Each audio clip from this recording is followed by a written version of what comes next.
Happy Monday morning, everybody, and welcome in to Ben and Woods on, yes, a Monday morning. And once again, Woodsy's still on vacation. Jeff in the chat says, is Woods back today? I've already forgotten what he looks like. Me too, Jeff. Me too. Now, Woodsy's not back until Wednesday, so you're stuck with me, Ben Higgins, and Paul Reindl, our executive producer, imaging director, and co-host, who has been working very, very hard this last week. Not that you don't work hard when Woods is here, but you're wearing a lot of hats, Paulie, and I appreciate it, and it's good to see you. How was your weekend? Wearing my yellow Padres spring training hat. That's a good one. Yeah, you wear hats, and you wear a lot of figurative hats as well. Yes, but no, long week last week. Good week, I thought. I thought it was a really great week. Very tired, though. Spent the weekend just relaxing. I blinked and the weekend was over. Yeah. I hate when that happens. It's like, okay, Friday's here, let's go. It's time to relax, kick back, and the next thing I know, I'm showing up at work at Channel 10 on Sunday afternoon going, what happened? Where did that weekend go? I mean, it feels like it was just Friday morning and I was here, and now we're back here on a Monday. But I guess that just happens as you start getting older. The passage of time, at least perceptually, goes a lot faster. I got an email at work this week. They're already asking me to request my days off over the holidays. Oh, boy. In December, I'm going, didn't we just get through the holidays? Christmas, wasn't that just a little while ago? I already have to pick my days off for December at the end of the year, but that's how fast these years go. You made the great point, though, as we were texting with Woods last night, that thanks to the Padres' rare Sunday win, second Sunday win in the last 3 Sundays yesterday, and thanks to a couple wins last week, we will actually get through the entire Woods vacation without coming on the day after a loss and having to talk about it without him. Now, who knows what happens tomorrow in Pittsburgh when Woods will be back on Wednesday morning. But guaranteed loss tomorrow. But you and me, we got nothing but the wins to talk about. They did lose on Friday. But that's a distant memory now after taking 2 or 3 from the Colorado Rockies. Talk about Friday? Yeah, distant Friday? memory. Y'all want to talk about Friday? Friday. Barely awake on Friday. So the Padres treated us pretty well while Woods was gone, giving us a lot of positive stories, good things to talk about, and ultimately a series win and a 4-1 homestand, which was pretty good. I did watch some Olympics over the weekend. I got up early yesterday. It's one of those, you kind of wake up when you wake up, and then you realize it's the weekend, so you go back to sleep. But I'm pretty much, my body is set that it's going to wake me up around 4:30, 4:40 every single morning, whether I want it to or not. And I'm pretty good if it's Saturday or Sunday. Nope, don't have to get up, turn it back off, and go back to sleep, and give me at least another couple of hours before I get up. But it happened yesterday, and I thought, you know what's going on right now? Final round of the Olympic golf tournament, so I'll pop it on because I know Xander Schauffele was tied for the lead with John Rahm going into the final round, and popped it on for a little while, and he was still up there, I think, tied for the lead in the front 9 early. And I thought, okay, I really need to get some more sleep, so I went back to sleep for another couple hours after watching for like 45 minutes, and then I got up again, and he'd completely fallen apart, like gone. I couldn't even find him. Like, what happened, Xander? Where's John Rahm? Where's Xander? John Rahm was like, he got up by 4 strokes, and then he disappeared, and Xander disappeared, and all of a sudden, Scotty Scheffler is coming out of nowhere, shooting a 62 to win the gold medal. And what a narrative change that was, because tell me about it. As of Saturday, everyone's going, I don't know. I don't think Scotty Scheffler's the player of the year anymore. I mean, if Xander gets 2 majors and he gets a gold medal, isn't that better than all the things that Scotty Scheffler has done? Just throw that in the garbage, because with Scotty Scheffler's major year, 6 wins, Masters title, Players Championship, elevated events, and now the Olympic gold medal with a record 62 on Sunday.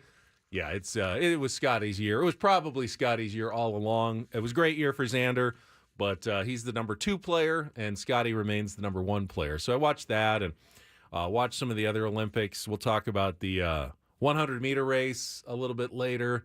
The drama there probably could make an appearance in a couple of different segments. Don't Do This on the Call by NBC of getting the winner of the premier race of the Olympics. They said it with such conviction. Wrong. They were so confident. Not even like, leave some room for doubt that Maybe someone else Did won. he win? Did he win? I mean, no. It was decided by 5/1000ths of a second.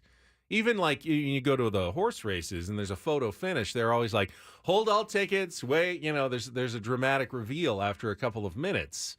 I don't know how the Lee Diffie, who's the announcer, felt so sure about who won at the line when there were 4 runners who were all within hundredths of a second of each other. And that's the difference between, and I saw someone posted, there's an old Seinfeld stand-up bit.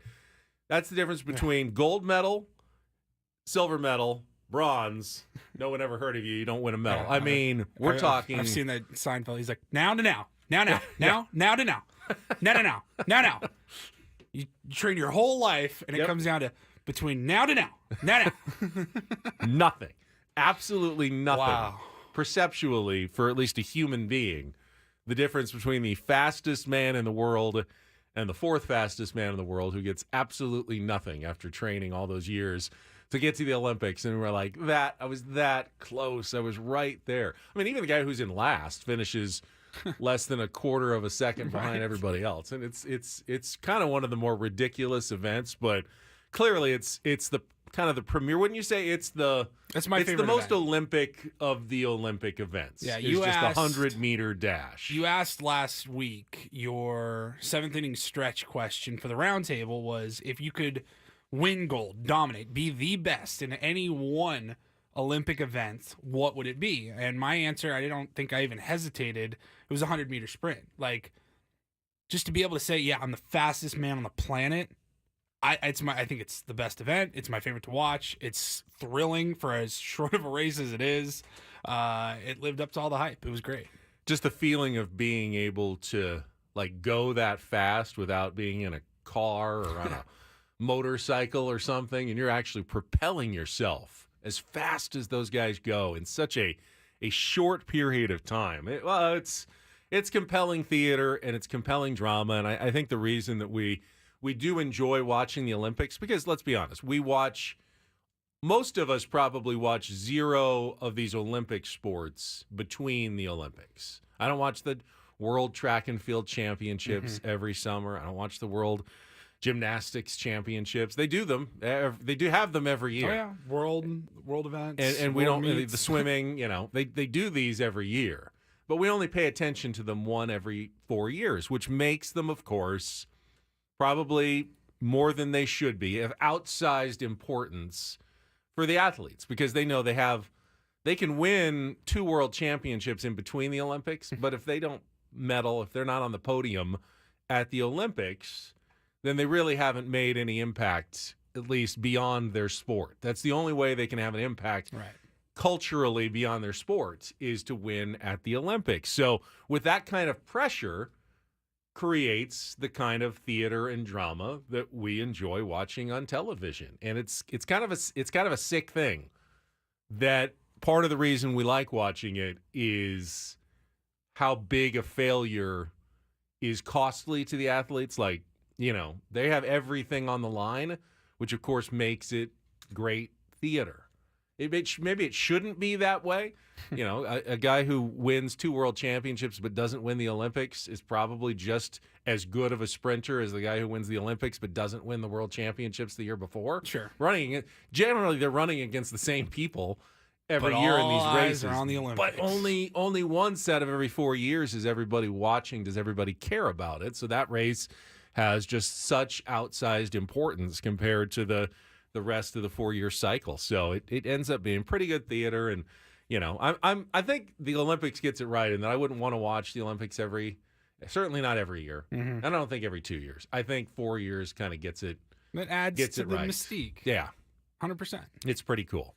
So yeah, watch some Olympics this weekend, and went down to the game on Saturday with the Padres, and we'll talk about the weekend against the Colorado Rockies. But ultimately, they as disappointing as Friday was, it's hard to complain about anything when you go 4-1 on a homestand. That's an 800 winning percentage. Team's on fire.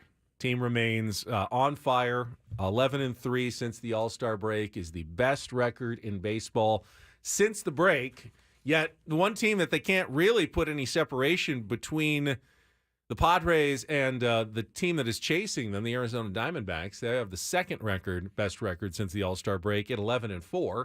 And their hot streak actually stretches, of course, before the All-Star break when they played the Padres, played them well, took that series from the Padres before the All-Star break. The Arizona Diamondbacks, you could argue, depending on what date you want to choose, might actually be the hottest team in baseball over the last 3 to 4 weeks since before the All-Star break. So the race in the National League for the wild card spot, for the National League West title, remains very, very hot. The Dodgers did do the same thing as the Padres over the weekend, taking 2 of 3 from the Oakland A's, last place club.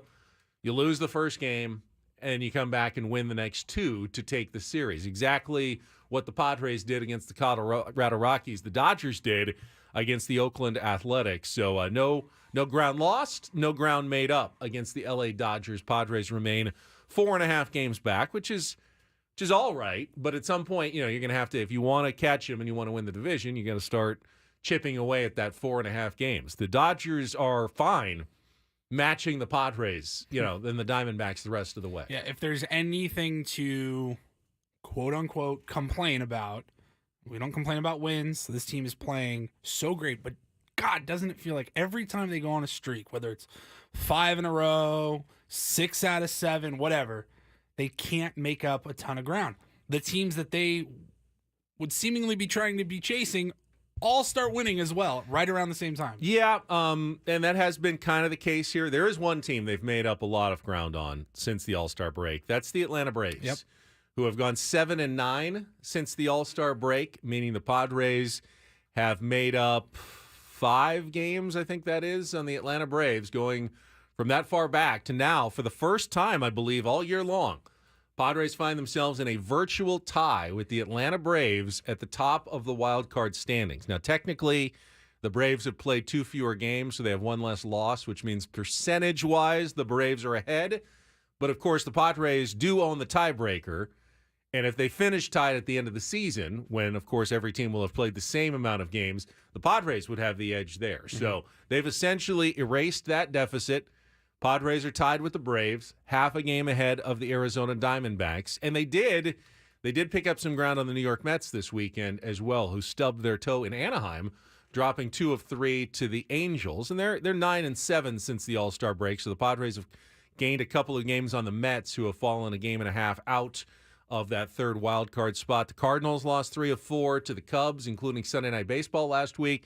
So there's kind of the top 3 and then a little bit of separation, and you go down to the other teams, which is where you want to start creating some of that separation going forward for the San Diego Padres. And then you can really focus in on chasing down the Dodgers and not worrying about what the Mets and the Cardinals and the Pirates and even the Giants are doing behind you. You can kind of look at the teams ahead of you and keep trying to chase those teams down. Yeah, Tyler says in the chat, Arizona has back-to-back series versus Cleveland and Philly this week. Need to keep winning and hope for some separation. Yeah, Diamondbacks at Guardians this week, and then they got the Phillies this weekend. Yeah, and the Dodgers are hosting the Phillies tonight. So in a series. So, I mean, a chance for the Padres maybe to make up some ground. The Padres are playing the Pirates and the Marlins. Right. And the Pirates aren't bad. They're not bad, but you're better. But you should be better. You're not facing Paul Skeens, who the Diamondbacks, beat. They didn't hand Paul Skeens a loss yesterday, but they did win that game to remain pretty darn hot. So this could be an opportunity week for the San Diego Padres. We'll obviously get into all of that. Take our first break. We'll come back and set the menu for what we have on this Monday, the penultimate show before Woods returns from vacation on Wednesday morning. Obviously, we'll talk a lot about what happened over the weekend at Petco Park and the homestand. All coming up. It's Ben. It's Paulie. Glad to have you with us on a Monday morning. Let's make this a good week. Kelly's got traffic, and we are off and running on San Diego's #1 sports station, 97.3 The Fan.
Wearing his yellow Padres spring training hat, but also getting some comments about the shirt you are wearing today, Paulie.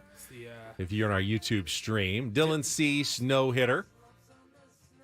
What does it say? Just the July. Got the stat line. Yeah. San It's all kind of second bundled in up San Diego franchise history, but yeah, it's bundled into up a profile of his head with like a little space just for the mustache there. Yeah, it's from clever. Dead Friars Society. Very clever. Not the most recent no-hitter in Major League Baseball, though. Congratulations to our friend Blake Snell. How about that? On his no-hitter on Friday for the San Francisco Giants. Not only a no-hitter and his first no-hitter, but the first time that not only Blake Snell has ever pitched a complete game, and this one was the part that stunned me, the first time he's ever even thrown a pitch in the ninth inning in a game in his entire career. This is a guy who's won 2 Cy Young Awards. I like that. And he had never even thrown a pitch in the ninth inning in his career. And he seemed to really enjoy being able to change that narrative a little bit. Like, I told you I could do it. Everyone said I couldn't do it. Well, I mean, they had some evidence that you couldn't for many, many, many years. You would give them 6 strong, and then, you'd throw 103 pitches because you're not efficient. So, yeah, you weren't going to go deep and go into the ninth inning, but walked 3 still. I thought it was great. I watched the ninth inning on MLB Network, switched over in the middle of the Padres game, watched the final 3 outs, and, yeah, man, I was happy for him. I switched over just a hair too late. They were embracing on the mound when I switched over. That was fast. I thought they were just going to the ninth inning. Maybe his most efficient inning. I was going, wait. I thought we were just about to start the ninth, but did I miss something there? Yeah, I guess I did miss something. They were already hugging on the mound when I turned it on. Real quick outs, and then the final hurdle is Ellie De La Cruz. And you're just like, all right, if you're going to get it, you got to earn this one. And he got it. Line drive out to right center field. A little hop on the catch made everyone a little nervous, I think, out there. But like with Dylan Cease's no-hitter, the last swing looked the most hitterish at the end. Line drive that looked like it might fall. Bryce Johnson made the catch. So a similar method of ending the no-hitter for Blake Snell. So congratulations to Blake Snell, keeping the Giants kind of on the fringe of the wild card race. They're 4.5 games out after taking their series over the weekend, but still behind the Pirates, Cardinals, Mets, and then the 3 teams that are in the wild card standings. Coming up on the program today, let's give you the second half of the program because looking forward to having joining us in studio to kind of guest host in our 8 o'clock hour and beyond. He usually comes in on Mondays just on the phone, but Sammy Levitt's going to sit in with us and help recap the weekend that was with the San Diego Padres and get a lot of good Padres chat with the very knowledgeable, very hardworking Sam Levitt. Very handsome. I saw him in person on Saturday. I was down in the dugout. Got to see Sammy, got to see Mud, talked with Mud for a few minutes, saw Scan, talked to A.J. Preller. Best wishes, by the way, to the Padres general manager, who is on the injured list right now. Oh, no. He has the same injury as Justin Herbert, the quarterback of the Los Angeles Chargers. Tore his plantar fascia, and so he's going to be out for a little bit from... It's going to make it hard to run and cut and dribble on the basketball Exactly. courts. That's what he's out from. He can still do all the GMing, which maybe Padres fans are happy. Now he has nothing to occupy any time whatsoever other than caring about his baseball team, which is kind of dumb at this point because after the trade deadline and after the draft, it's probably, I'm sure they're already looking at next year's prospects and they're always scouting the entire league, but it really is the quieter part of the year for a GM. You've really done everything you can do. There may be I'm sure AJ, I don't even know if he goes on vacations. I'm talking ever, during the off season. I don't think he does. But if there was ever a time to at least just take a step back and breathe for a couple of days, it'd be right now.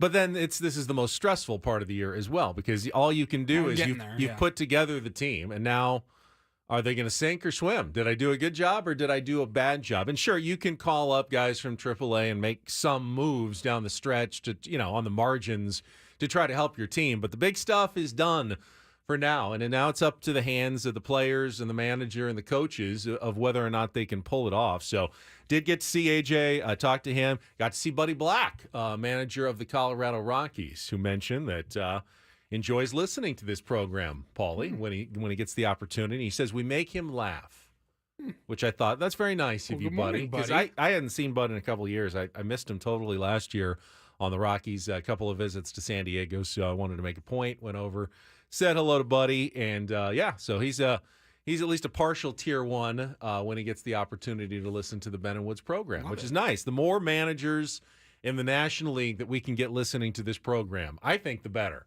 We know we got Mike Schilt every week. We know we got Skip Schumacher as a diehard tier 1. Mm-hmm. We know we've got now Buddy Black. I suspect that Dave Roberts, even though he takes his shots, will tune in on occasion, especially since he lives here in San Diego. I don't know about Bob Melvin, whether he, we've had him obviously on a ton, but whether he's stuck with us after he's gone to San Francisco. I don't know. My guess would be maybe not. Didn't go that well for him last year. Doesn't want the reminder of 2023 anymore, staring him in his face. Probably hurts to hear us talking about the Padres winning under Mike Schilt and doing so well this year. So maybe we've lost him. I think Tori Lavulo I think he'd like the show. Honestly, he seems like a pretty cool guy, and he kind of gets it. I think so too. I think actually. he'd like the show. We need to get someone to make sure Tori's watching in the morning. We can get the whole NL West for sure. Part of the NL East, the Central. I don't know. We're gonna get. I don't know if Craig Counsell's ever going to be a tier 1, but we just start working on that. Maybe Adam will send us to Diamondbacks spring training for a day. Maybe scout the competition, and we can get a sit down with Tori and. Maybe Schilt can get Ollie Marmol to start listening. Just, hey, these guys are great. His former bench coach there, he can probably help it out. So, the more NL managers we have listening to this program, the better. So, we will go through the whole weekend, including our Padres wrap-up coming up next for yesterday's 10-2 win over the Rockies, which is a nice thing, a Sunday win. Actually, 2 out of 3 Sunday wins. It got so bad, you remember, last week that Paulie had to create an AI-generated song about the Padres' inability to win on Sundays in the theme of bro country. Yeah, Sunday slump. Sunday slump.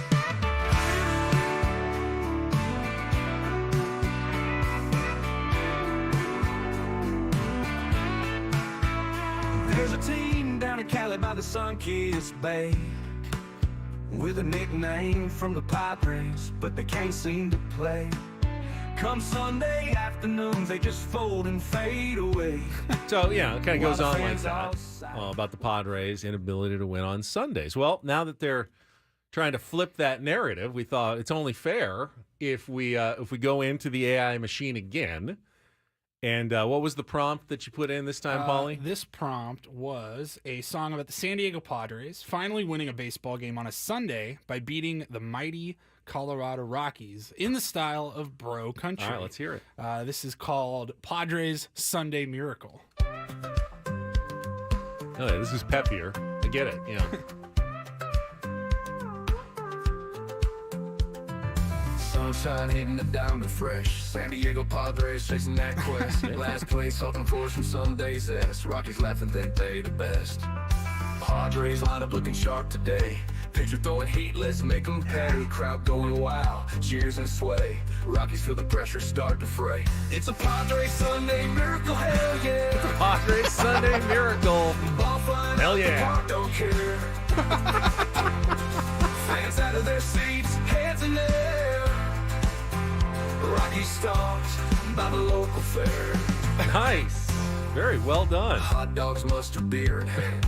Sunburns, baseball tans, never planned. Those calls divine, everything so grand. Padres stand tall, Rockies understand. Now I'm feeling tension, high hearts pounding fast. Maybe Bases instead of the loaded, Padres wrap-up, rock we just on come up with a new song for every single game. I could probably do it. We could. All right, Padres 10-2 winners. Just plug in all the stats, who did well, who had a home run, get some names in there, and good to go every our single buddy day. John from KSON just walked past the hall here.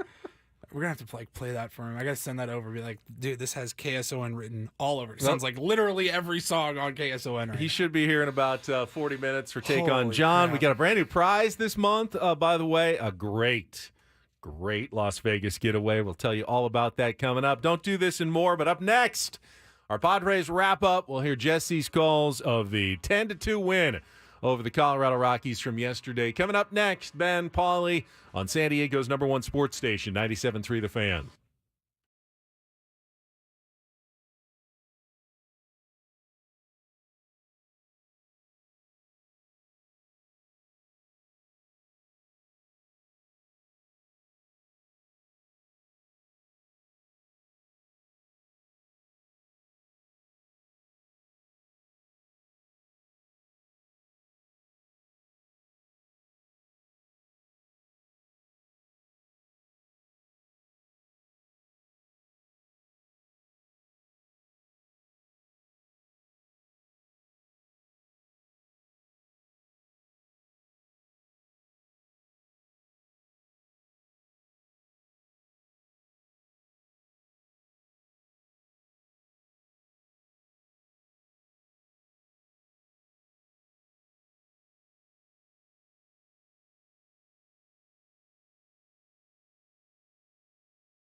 A little more Olympic news for you this morning. It looks like Simone Biles just had her last routine, the floor exercise individual event. Tom Brady was there to watch it. Looked like it was pretty spectacular, although I just saw she got the silver and Jordan Childs got the bronze. So someone beat her, which is impressive. But what an amazing Olympics it's been for Simone gold Biles. Medals. She's just sharing the wealth a little bit. Yeah, well, you want some different colored jewelry. They can't all be gold, right? So mix and match in the jewelry closet for Simone Biles, and they've transitioned now. Swimming ended yesterday, gymnastics wraps up today, and now you're fully featured kind of on track, and now you're going to get into the medal rounds for things like basketball, men's and women's basketball. You start, I think the U.S. men have their quarterfinal coming up tomorrow against Brazil, and the U.S. women, who have been dominating, they play next on Thursday in the quarterfinals. So let me ask you a question about the Olympics real quick. Yeah. Before we get to our Padres wrap-up. You're much older than I am. You've seen more Olympics than I have. I'm 33 years old. In my life, I have seen the likes of Michael Phelps, his whole career, just dominate. Usain Bolt, Simone Biles, Katie Ledecky. I've seen so many athletes that are deemed one of, if not the greatest of all time. Are athletes just evolving? Are we too in the moment? Or are these really the best Olympic athletes of all time? Yeah, no, they're the best now. In fact, I saw a video which was pretty telling. They showed, I don't know what it was, the 100-meter or 200-meter swimming final, and they had the video from the 1932 Olympics in black and white, and they did it side by side just to show you how far ahead. Like the last place finisher now would be seconds ahead of the first place finisher in 1932. Athletes so we're not just getting caught up in any hype. hype. Like Simone Biles is the GOAT. She is the GOAT. Yeah, I mean, it's all comparative. The story of like Mary Lou Retton in 1984 becoming the first woman to win the all-around gold with the vault on the injured ankle, and she sticks it and lands it. It's an Olympic legend. It's a fantastic story for sure. She couldn't get as high, do as many flips, the difficulty of the tricks. We've seen that in all Olympic sports. We see it in figure skating in the winter sports where they're doing like quad jumps now. Women used to just do double jumps, and triple was extremely rare. Now the guys, someone's going to do like a quintuple jump at some point. The athletes keep getting better and better and better. Yeah. That's just evolution and better training techniques and more knowledge just being put into play. So you're seeing the best. Now, I mean, the world records will tell you that their world records fall. I mean, sometimes a world record will hold up, and that'll kind of give you a comparison. Like, okay, this person was pretty good if their world record is held up for 12 years, because despite all the advances in training techniques, some of those do hold up. So you keep an eye on those. But I think for the most part, athletes just keep getting better and better. All right, let's check traffic when we come back. Paulie's got all of Jesse's calls from yesterday's 10-2 win over the Rockies. Our Padres wrap-up next here on 97.3 The Fan. From the 97.3 The Fan Traffic Center, here's Kelly Danick. Traffic is sponsored by Air Max, San Diego's highest-rated heating and air company. Visit them at airmax.com. Couple of problems in the North County. Southbound 15, a collision just before Deer Springs Road. It's over the right shoulder. Eastbound 78 near Twin Oaks Valley Road. We have reports of a stalled vehicle over the right shoulder. Looking for the best in HVAC? Choose Air Max, San Diego's highest-rated heating and air company. With free diagnostics on all repairs and estimates. See why over 1,300 happy customers have given Air Max 5-star Yelp reviews. See Air Max today at airmax.com. I'm Kelly Danick with Ben & Woods, San Diego's #1 sports station, 97.3 The Fan. I love winning, man. I love winning. You hear what I'm saying? It's like better than losing. Oh my God, I'm so stiff. Miss any of the Padres win yesterday? Ben and Woods didn't. What up, crew? We've got you covered with all of the highlights. I like it when the Padres win. Yeah! Yeah! It's the Padres Wrap-Up, presented by Hamul Casino. With thrilling slots and tables and all the best rewards, Hamul Casino has all the fun you're looking for. Hamul Casino, fun above all else. Yeah! Give me a do damage. Do damage! So 3-2, Bogarts runs, Merrill swings, hits it towards the right center gap. Cave is on the move, he's not going to get there, hits up against the base of the wall. Bogarts rounding third, he's going to score. Merrill halts at second as the throw comes in, not in time. An RBI double and a 1-0 Padre lead. Pitch on the way, right-hand hitter swings, hits it in the air to deep left field. Profar is back of the wall, Jurek's in, trying to measure it up. He will leap, and he could not make the catch. Into the first row, I think a guy caught it in his hat, and a home run for Doyle. This is a tie game, 1-1 in the fourth inning. Hilliard hits it well in the air to deep right. Peralta is back. He fields for the wall, leaps up, and he made the catch. Up at the top of the fence in right field, David Peralta went to get it and one away here in the fifth. First pitch to Higashioka, into the air to deep left field. Hilliard is back at the wall, leaps up, gonna go! Line drive, home run, Kyle Higashioka. First pitch in the bottom of the fifth inning, and the Padres hop in front. It's 2-1. 2-0, Profar hits it in the air, deep to right field. Cave is back, he will watch, it will go. Home run, Jurickson Profar. 19th of the season, and the second of the inning for the Padres. They now lead it 3-1. Runners at first and second. Here's the 1-1. Peralta swings, hits it in the air, deep to right field. Cave is racing back, going to turn around to watch, and it's going to go. A 3-run homer for David Peralta. Freight train on the tracks in San Diego, and he continues to torment the Rockies. This is now a 6-1 game. Bryce Johnson into play right field for Peralta. The one pitch, hit in the air, deep down the left field line. Profar over to watch. This one gonna go. Once again, Jacob Stallings leaves the yard. Second consecutive day he has homered. Another solo shot for the Rockies, and now a 6-2 game here in the seventh. There's the 0-2. Manny swings, muscles it in the air to deep right center. Doyle on the run, not going to get there. It'll one hop over the wall. A rule book double to bring home Profar. Machado's got a 7-game hitting streak, and the Padres have a 7-2 lead. 1-2 to Cronenworth. Pitch on the way. Jake swings, hits it in the air down the right field line, and is hooking, and that's a fair ball up against the wall in the corner. Higashioka has scored. Arise is coming in. He will score a 2-run double for Jake Cronenworth, and the Padre lead is 9-2. Matsui ready. The little lefty delivers, and a swing and a miss. Back-to-back Ks to end it, and the ball game is over. The series is over. And the Padres have slayed the Dragon. They defeat the Rockies 10-2. Man, it was nice. Good ball game. Well done. Matty did a nice job. Got better as it went, as he kind of does, but it was good early too, which is beneficial, and got us into the sixth, and we were able to add on from there. Paulie, did you have a little No, Jesse got a little fun? excited. Did there. he just get a little overexcited, perhaps? For I mean, finally I get it. The Rockies. beating He took 2 out of 3 from the mighty Colorado Rockies. It warrants that dragon up there in the excitement. Rocky Mountains. That Yeah. gives the Padres so much trouble. Matsui ready. The little lefty delivers, and a swing and a miss. Back-to-back Ks to end it, and the ball game is over. The series is over. And the Padres have slayed the Dragon. They defeat the Rockies 10-2. Yeah, it feels that way. That's for sure. I mean, look, I know we're going to get into all 3 of the games, but just to jump back to Friday real quick, who among us wasn't going, oh, Jesus, God, not again? Again? The Rockies again? That's how I was feeling on I Friday was night.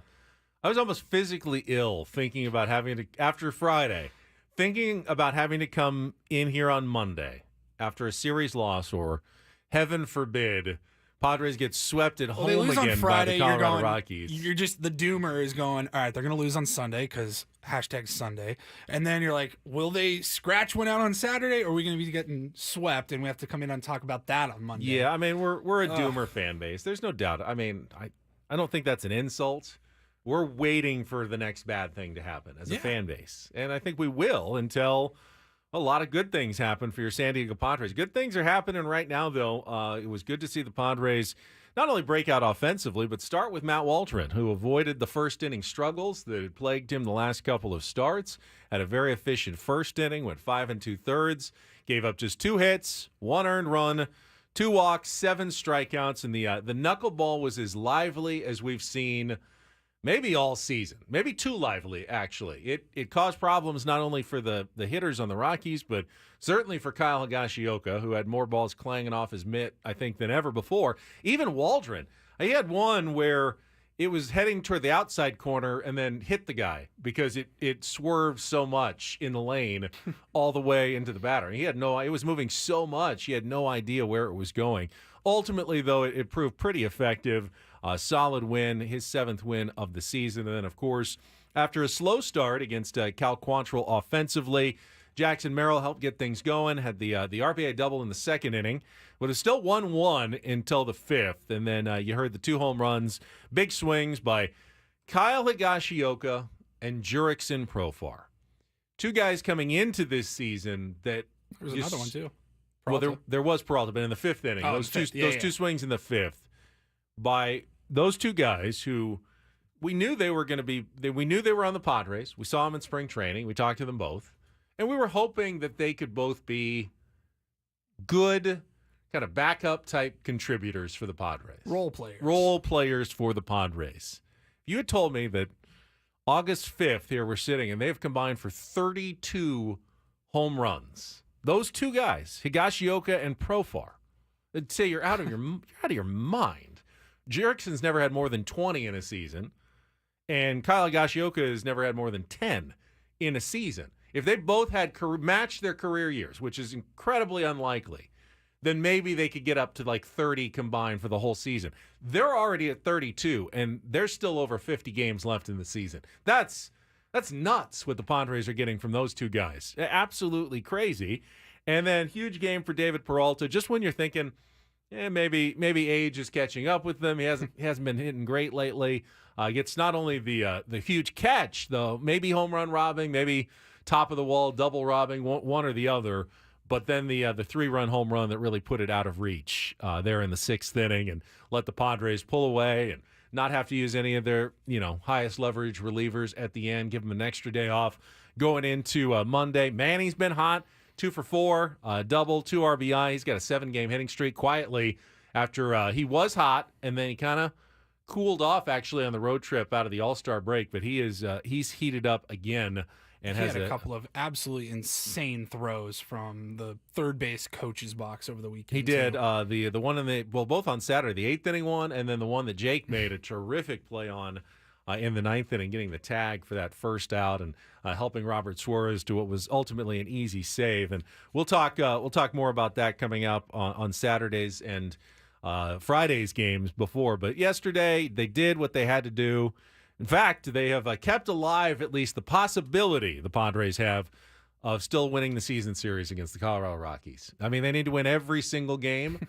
They have 3 more in Colorado. I think that's coming up pretty fast here. In like less than 2 weeks, they'll go to Denver. You're right. On their, not this road trip, but whatever the following road trip is, they go to Denver.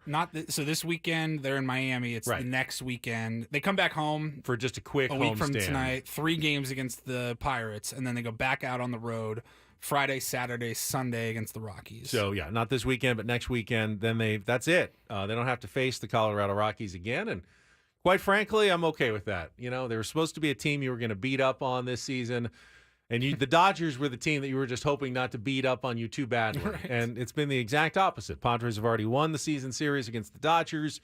They're hanging on for dear life to try not to lose the season series to the Colorado Rockies, but they got 2 down, 3 to go if they still want to just by the slimmest of margins win that season series against the Colorado Rockies. I was hoping they'd go 10-3.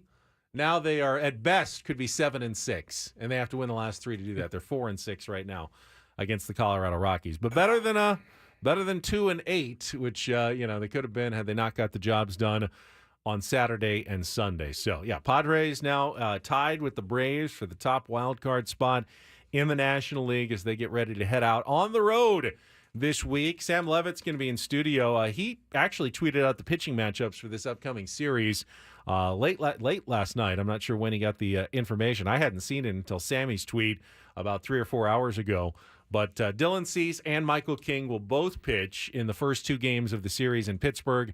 And then they got a TBA for the Thursday morning game that wraps up the series. Bailey Falter is going to go in the opener now for the Pirates, left-handed pitcher tomorrow, and then Marco Gonzalez on Wednesday, and I forget who's pitching on Thursday, but that's what the Padres at least announced for the series against the Pittsburgh Pirates. Coming up, a team that is fallen back. They're only a game above 500. This is pretty much their season. If the Padres come in and sweep them or take 2 out of 3, they're kind of out of the wild card race for the most part. So this is going to be a big one for them coming up this week in Pittsburgh. Looking forward to the next 3 days starting tomorrow. All right, Joe Musgrove had his minor league rehab start yesterday. Get you an update on that if you didn't see how it went last night. Get to that. Take on John coming up next year on 97.3 The Fan.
So even big leaguers aren't immune to the same travel difficulties that we all have to suffer through in our daily lives. Welcome back. Ben and Paulie here with you. Woods will be back on Wednesday. Sam Levitt in studio in an hour from now going to join us and co-host this program. You feel like, big league charter travel. You've got, team planes and stuff. It's as nice as it gets. They take your bags at the ballpark. You hop on a bus, you drive onto the tarmac, you get right on the plane. There's no security, no nothing. Same thing when you get where you're going. Get right off, hop on a bus, get to the hotel. It's the best possible travel, essentially. But there always are exceptions. And Joe Musgrove ran into that this weekend. I don't know if you saw the story, but he was always scheduled to make a Sunday Rehab appearance. And the Padres were kind of coy about where it was going to be, but usually what you want to do, obviously you want to get them against the right, competition, but mostly you want to reward one of your affiliates by sending one of your stars down and giving them a good home game. Hey, that's going to draw some people to, in this case, it was supposed to be San Antonio, the Mission's Double-A, and he'll face some Double-A batters, pitch whatever, 3 to 4 innings, and maybe draw some extra fans, and they get a chance to say, hey, we got to see Joe Musgrove pitch here in San Antonio. That's actually a pretty cool thing for a minor league fan base. Problem, though, Joe wanted to stick around and watch the game on Saturday, so instead of taking the early afternoon flight, he was booked on the latest flight to San Antonio, Southwest out of Lindbergh Field. And then he found out right as he was heading to the airport, that flight got canceled for whatever reason, and there were no other flights to San Antonio that were going to get him there for the Sunday game. So this was not a last-minute change in plans from the Padres. No, then the Padres had to do a quick pivot, and, where can we get Joe to? Lake Elsinore's close, except they're on the road, so they had to send him up to Fresno to pitch on the road for the Lake Elsinore Storm last night in low single-A ball. Now, pitches are pitches, and it doesn't really matter. And he did get up to Fresno and ended up pitching 3 1/3 innings, 4 hits, 2 earned runs, no walks, 2 strikeouts. The good news was, according to at least the Fresno broadcasters, it's the technology in minor league ballparks isn't quite what it is in major league ballparks. But you don't say. They had a radar gun at some point, and they said he was in mid-90s, 94 to 96 consistently. And he certainly was throwing strikes. Joe threw 43 pitches in his 3 1/3 innings. 35 of them were strikes. Maybe too much in the strike zone a couple of times. Did give up, as I said, the 4 hits and a couple of runs. But I'd say for the most part, you'd rather see that than a guy who's struggling to find the zone and walks a bunch of guys. So I would say mission accomplished. Obviously, they'll evaluate how he feels, and he's hopping on a flight from Fresno to Pittsburgh to join the team in Pittsburgh. They left after the game yesterday, so Padres were already there. So when's he eligible to return? What's the updated timeline looking like? So they can bring him back now whenever they want. They'll have to activate him off the 60-day injured list, but when he's ready, they can have him start. It's kind of decision time now. Either they can send him down for another rehab start, and then probably after that, he could come back to the big leagues, or there's talk that he could be back in this road trip and maybe pitch this weekend in Miami as his first start. And I kind of wonder, as we mentioned, that the Padres have TBA on their list for Thursday. That won't be Joe. They won't throw him on 3 days rest on Thursday in All right, Pittsburgh. Kid, you want to come back? Just to be clear. But you may change your plan depending on how the first 2 days go. If both, Dylan Cease and Michael King go fairly deep into games and you got a really rested bullpen, you may go with Martin Perez on 4 days rest on Thursday and feel like, okay, if we're going well, we could bring Joe back then this weekend. We could skip Randy Vasquez in the turn then. And, he's not a guy we've talked about a lot. We talk about King in terms of the innings limit and how much he's got left. Right. Vasquez is also pitching more than probably anyone thought he was going to in the starting rotation this year and eating up innings that he has not pitched in before. And if they want to save him a little bit for September, he's not going to be in the Padres starting rotation, knock on wood, in like a playoff series. But he might be your swing guy, your long reliever. that comes in if you need a guy early in a game somewhere, either in late September or in October. So you want to save some of those innings in case, you need him in more situations that are important later in the year. So you may want to skip a Randy Vasquez. And again, I was speculating last week about why they were, skipping Michael King. It was a pretty simple explanation that Mike Schilt gave us on Friday. It's just dealing with that comebacker that hit him in the calf. And he did throw a bullpen on Saturday and is scheduled now to go in the Pirates series. So don't want to over-speculate about the TBA on Thursday. But I would imagine that Joe's return and how the first two games and Martin Perez, how well he threw on Saturday, all kind of factors into the decision of who they're going to give that start to in the series finale against the Pirates. Yeah, you got like another week or two before it's really crunch time. You got a little bit of, I don't want to say flexibility because we don't have the flexibility. We don't have a ton of depth right now for starting pitching, but man, you don't want to be having bullpen games like in September as scoreboard watching continues and this wild card race heats up. If it takes another week to really get Joe 100% right and ready to go for the stretch, do whatever it takes. And if Joe comes back and is, Joe-like, and Martin Perez can do anything like he did on Saturday. My God, what an outing. Then the Padres probably should be okay when it comes to enough starting pitching to get them to the end of the season. We'll talk more about that coming up. Right now, though, we need a contestant for Take on John. John's going to be here in for Woods again, and we've got a brand new prize here in August. It's a really good one. It's a 2-night stay at Resorts World Las Vegas, which I visited last time I went to Vegas. Spectacular property. Been there. It's beautiful. And 2 tickets to Carrie Underwood, who is returning to Vegas with her critically acclaimed production, Reflection, the Las Vegas residency at Resorts World Theater.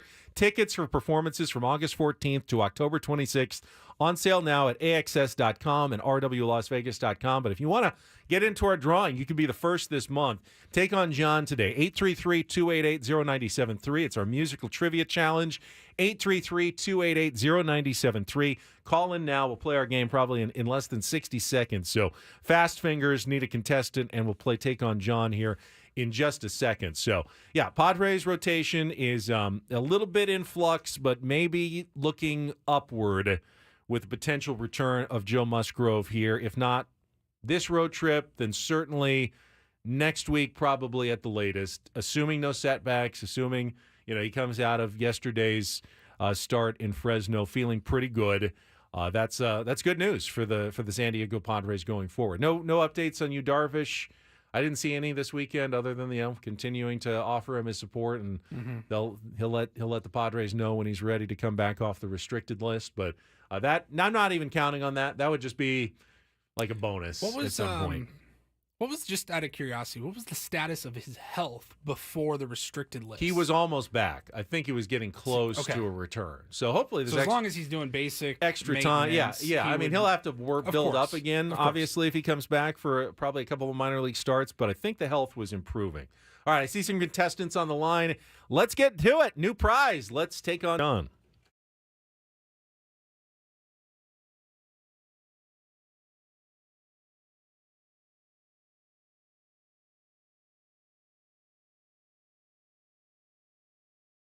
All right, let's go to James. You just heard the prize. That's an exciting one, James. How you doing this morning? Good morning. Good morning. Go Padres. Go Padres. All right, here are your category choices. We've got the Afterlife, 5 song titles and artists, including the word after. Go Where You Want to Go. Those are song titles with the word go. And Hold Please, 5 song titles that begin with the word hold. Afterlife, Go Where You Want to Go, or Hold Please, James? Go. Go where you want to go. All right, let's hear it again for Tier 1 Janice, who submitted another category for us. This time, we are looking for songs with the word go in the title. You'll have 60 seconds to answer as many as you can. If you don't know one, you can say pass. We'll come back to it. First question's our 2-second song. Paulie's going to play some music. You need to give me the title with the word go somewhere in it and the artist to score that point. Remember, 2 parts on the 2-second song. You'll go, and then John will go. We'll compare scores. If you beat or tie him, you're in the drawing for Resorts World and Carrie Underwood. James, you ready to play? Let's go. All right, let's put 60 seconds on the clock. James, your time begins when Paul plays the music in the category Go Where You Want to Go. Good luck, James. Let's take on John.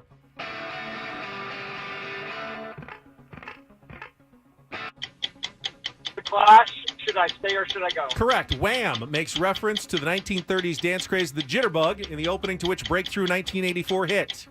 Wake Me Up Before You Go. Correct. Which upbeat track by Prince and the Revolution is both the opening track for the album and the movie Purple Rain? Let's Go Crazy. Correct. After singing Baby, Baby, the Supremes ask which heartbreaking question in the title of a 1964 Motown classic? Pass. Actually written by Daryl Hall but never released by Hall & Oates, which ballad of love and loss became a huge hit for English musician Paul Young in 1985?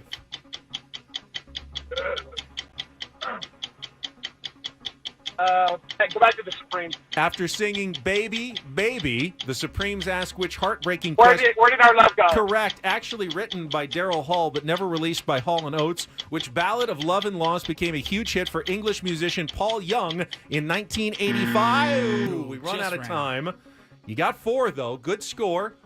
Should I Stay or Should I Go by The Clash? Wake Me Up Before You Go Go. Wham. Let's Go Crazy. Prince. Where Did Our Love Go? Baby, baby.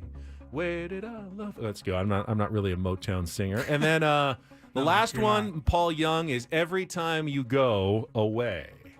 All right, let's bring John. I didn't even see him out there. There he is. He's ready. Hiding behind the ready door. to go. All right, you got headphones? Do we have headphones over here for John? James's score is locked in. John, it's good to see you. Let's get in here. Everyone wants to know in our chat, how did the first pitch go on Friday night? Yes. I'm curious. I did not see the first pitch. We'll never speak of this again. Uh-oh. I bounced it, boys. I bounced it. I bounced mine, So did too. he. Did you? Yeah, who caught yours? Ball girl Claire. Oh, okay. She was so kind. I feel like Johnny Burrito still should have picked mine. It wasn't that low. You had Johnny Burrito catch yours? Yes. That's cool. Yeah, well, Woods had Kyle Higashioka, and you had Azokar. Jose Azocar. That's so cool. Yeah, I know. Boy, I guess I see where we rank. No disrespect to Claire, the ball girl, but yeah, I got so nervous, man. And by the way, they warmed us up in center field. Is that where you guys went as well? That was nerve-wracking, I wasn't too. nervous till I got out there. I touched the me grass, and then I lost my you-know-what, and I was felt the sweating. same way. I looked like Joe at the taking on the Mets again. I was sweating so profusely, and the ball slipped, and that's all there is to it. You know what, though? 5 years ago, I would have gone into a deep, deep, deep hole and never emerged, but I just was so aware of first of all, what a privilege it was to be able to be on the field, to do that with my daughter there. We had the best night. Unfortunately, the Padres didn't cooperate that night, but they didn't win our game either. No. So, well, it's just the way it you goes guys sometimes. had players. I had a ball girl. Yeah, we had players, 3 of them lined up. That's the all in a respect row. of a country morning show host. All right, the category today. Sorry, Claire, you were and great, taking Claire. on James is Go Where You Want to Go. Tier 1 Jan has submitted these questions. So the song titles all contain the word go. Remember, 2-second song, you need to give me the title and the artist. Okay. And we go from there. All right, 60 seconds on the clock. John, your time begins when Paul plays the music. Category Go Where You Want to Go. Good luck. Let's take on James. The Clash, should I stay or should I go? Correct. Wham makes reference to the 1930s. Wake Me Up Before You Go Go. Correct. Which upbeat track by Prince and the Revolution is both the opening Let's track. Go Crazy. Correct. After singing Baby, Baby, the Supremes ask which heartbreaking question in the title of a 1964 Motown classic? Where Did My Love Go? Where Did Our Love Go? Correct. Actually written by Daryl Hall but never released by Hall & Oates, which ballad of love and loss became a huge hit for English musician Paul Young in 1985? Every time you go away. Oh, very nicely done. Now, should I have given him that one? Because I say you shouldn't have. You think not, because it makes a difference. Because you know what, James? Let's give it to you. 4. Let's call it a 4-4 tie. Because it is Where Did Our Love Go? Yeah, I wouldn't give it. You get the Woods treatment. We wouldn't give it to him. No. Yeah, I deserve it. Let's go all the way. Hard rules, Jeopardy style rules. You get one little tiny thing wrong, and we got to knock you. So congratulations, James. You are in. You are in for the drawing for Las Vegas. Carrie Underwood, too, at the Resorts World. Ooh, Good very prize nice. this month. Isn't that nice? Very yeah, nice. residency. She just teamed up with Papa Roach for a great rendition of one of their. Yeah, she's a metalhead. She's a metalhead. Check it out. Go Google Carrie Underwood. She does Motorhead in concert. She opened up for Guns N' Roses last year. She brought Axl at Stagecoach. She's a rocker. Papa Rally Roach. Can you play our Bro Country song? Which one? The new one? Yeah, the new one. We got the winning song So now. we've been using AI to create songs over the last couple weeks. We created one last Monday because the Padres could not win on Sundays. They lost every Sunday for like 2 months. And we did a AI humorous song about the Padres failing to win baseball games on Sunday in the style of bro country. Well, they won yesterday. Okay. So we got a new song. It's called Padres Sunday Miracle. It already sounds like something you guys would be playing. I'll have no comment on that. Sunshine hitting it down to fresh. San Diego Padres chasing that quest. Last place hoping for some Sunday's S. Rockies laughing, think they the best. Padres line up looking sharp today.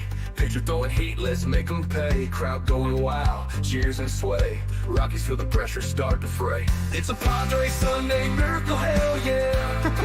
Hell yeah. The ball flying out the park, don't care. I mean, remember novelty songs used to require, you know, a band, creativity, and probably weeks of work to get it all done. Now Paulie does that in 10 seconds. Crazy. Hot dogs, mustard, beer in hand. Sunburns, baseball tans, never planned. Those calls to This is better than most Florida Georgia Line songs. I'm not going to lie. We won't let your audience know you said that, John. So That is awesome. thank you. One more day, then Woods is back. We I've really enjoyed appreciate myself. you coming Oh, my out God, over of here. course. Every day. Thank you, John. You've done well. But James, hang on the line. Paulie will get your information, get you into the drawing for Las Vegas. Carrie Underwood, and we'll get to Don't Do This coming up next, including one of the biggest announcing mistakes you are ever going to hear in the biggest moment of the Olympics from this weekend. Coming up next after a check of traffic on 97.3 The Fan.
Don't Do This, brought to you by Valvoline Instant Oil Change. It only takes 15 minutes. You don't have to get out of your car. For directions and discounts, go to SoCalOilChange. Wait, I think I missed up. Okay. Take on Woods was brought to you by Valvoline Instant Oil Change. It only takes 15 minutes. You don't have to get out of your car. For directions and discounts, go to SoCalOilChange.com. That's SoCalOilChange.com. Mm-hmm. Take on Woods was last segment. Mm-hmm. This segment is Don't Do This. Yes. It's brought to you by the Craft Different Taco in sponsor. Sereno Valley. Different segment entirely. Why the Craft Taco? Simply the best. Yes. Some of the best quality tacos in all of San Diego. Go to thecrafttaco.com. Take a look at their happy hour specials today. Thecrafttaco.com. Did you get James's information? I still need to grab it. Okay, I'm still need to sorry. grab that. Sorry, James. Hang on.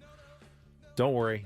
We will have not forgotten about you. We will get to you in just a second. I'll get him right now while Ben tells you All about right, whatever I will Ben's gonna tell start you Don't about. Do This because last week, Paulie told you about a story, I think in the Reindl Report, about the documentary series that was going to feature the story of Connor Stallions, the Michigan, unofficial assistant who was at the center of last year's sign stealing scandal, the advanced scouting of Michigan opponents, trying to get an edge on, Michigan opponents. And what did Jim Harbaugh and the Michigan coaching staff really know about this? Turned out, they kind of gave him a slap on the wrist, but ended up not really having any punishments last year. Well, the draft of the NCAA notice of allegations has been obtained by ESPN. So essentially the findings of the investigation. And not only do the coaches know about it, but they are facing major penalties, including new Michigan head coach Sharon Moore, who's one of 7 members of the program accused of violating NCAA rules. Moore, in particular, is allegedly deleted a thread of 52 text messages with Connor Stallions in October 2023, on the same day that the media reports came out that revealed Stallions was leading the effort to capture the play-calling signals of future opponents. So that, in and of itself, is a pretty big no-no. And then, by the way, for everyone who said, well, Jim Harbaugh didn't know any of this, the draft allegations say that Jim Harbaugh is facing level 1 violations and that possibly he could even be given a show cause penalty, which means he wouldn't be allowed to come back to college football without facing severe penalties and possibly several years suspension. So everyone who said it's a nothing story, it's not important, they didn't really get an advantage. The NCAA seems to think otherwise and is taking this pretty seriously. Moore could be suspended for a game or two, it looks like, early in the season, and Harbaugh may never be able to come back. Now, maybe he's not going to. Maybe that's why he went and took the head coaching job with the LA Chargers. But, after deny and, downplay and try to make it seem like it wasn't anything, the NCAA seems to have found otherwise in the case of Connor Stallions and Michigan football. Kind of too bad that the coaches, anytime something like this happens, they could just jump ship, go to the NFL, fall up, and be free of any consequences. Now, Michigan may still face some of these consequences, but Harbaugh is essentially... No, I'm talking about Harbaugh in particular. As long Pete as he Carroll, stays same thing, USC. Yep. Jump ship, went to the NFL, ended up winning a Super Bowl. It's too bad that there's not enough of a partnership with the NFL and the NCAA. Yeah, should there be an agreement between the NFL and the NCAA? Hey, if your coach gets penalized, then there has to be some sort of suspension enforcement on their new job in the NFL. Who says no to that besides the coach in the question? Chargers would probably say no to that at this point. But I mean, the NFL doesn't fans? want to be held to some other organization's rules. I get that, but it's a bad look, obviously. And... Jim Harbaugh will get off scot-free because he's no longer coaching at Michigan. I mean, he did serve a 3-game suspension, but show cause in level 1, that's serious in NCAA terms. All right, let's go to the Olympics. We mentioned him earlier in the show, and we teased for Don't Do This. The broadcast is the Don't Do This here for the 100-meter sprint, the men's gold medal race. And Noah Lyles did win, but you wouldn't have known that if you were just listening to the broadcast. Here's how it sounded. There's an Olympic gold medal waiting for somebody who wants it the most. This is close. Jamaica's going to do it on debut. They're working on the photo. Noah Lyles is looking anxiously. It's Noah Lyles. And it had to go to a photo finish to decide it. I told you. Yes, no Lyles won, even though they said Jamaica's going to do He's it! not Jamaican. he's not. American. Yeah. He was racing for Team USA. And, look, I mean, those guys are moving so fast. Your entire call for that race is, 9 seconds, 8 seconds, whatever the final score. It goes so fast, but you have to be perfectly correct in how you phrase it. Sure, but, I mean, everyone knew it was incredibly close. Incredibly close. Yeah, Jamaica didn't, run away with it. And there was no, signal given who the winner is Right when away. he crosses the line.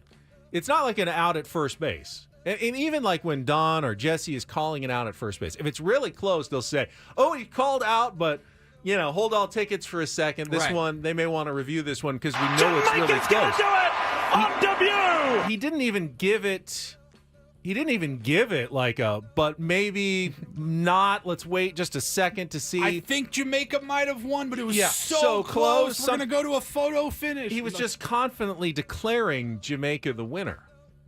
And I don't know what he was thinking. Now, when they replayed it in the primetime version last night, they didn't redo the race, but they kind of added quick context and edited it out a little bit, so it didn't sound quite as bad as it did on the original call, because there was actually more time that passed between. They talked for 30 seconds about Jamaica's win before they actually even realized that it was a photo finish and that it's possibly that Jamaica did not win the gold medal. I mean, you got one chance every 4 years on this to get it right. That's a pretty bad botching of a call of a 10-second race. Good luck maybe in 4 more years if you get that opportunity to call it again. Yeah, well, I'm going to make this a hybrid. That's the don't do this for this story. The do this DD mega doo-doo is Noah Lyles. I think he is a entertaining and fascinating athlete. He came to light. He made headlines nationally a few years back. We played it on the show. Remember, he was talking about the NBA championship, and I think he was at the World Championship track meet or whatever, and he was talking about I was watching the NBA finals and they crowned the winner the world champions. And he goes, the world champions of what? The United States? I'm out here with guys with their flags around them racing for their country, determining who is actually the best in the world. And some people agreed with him, a lot of people didn't agree with him, and I think all of the basketball world was kind of rooting against him, or at least watching, paying attention. So huge flex for him to say that, and then a couple years later go out and win gold, win a world championship. And then he posted on social media yesterday after the win.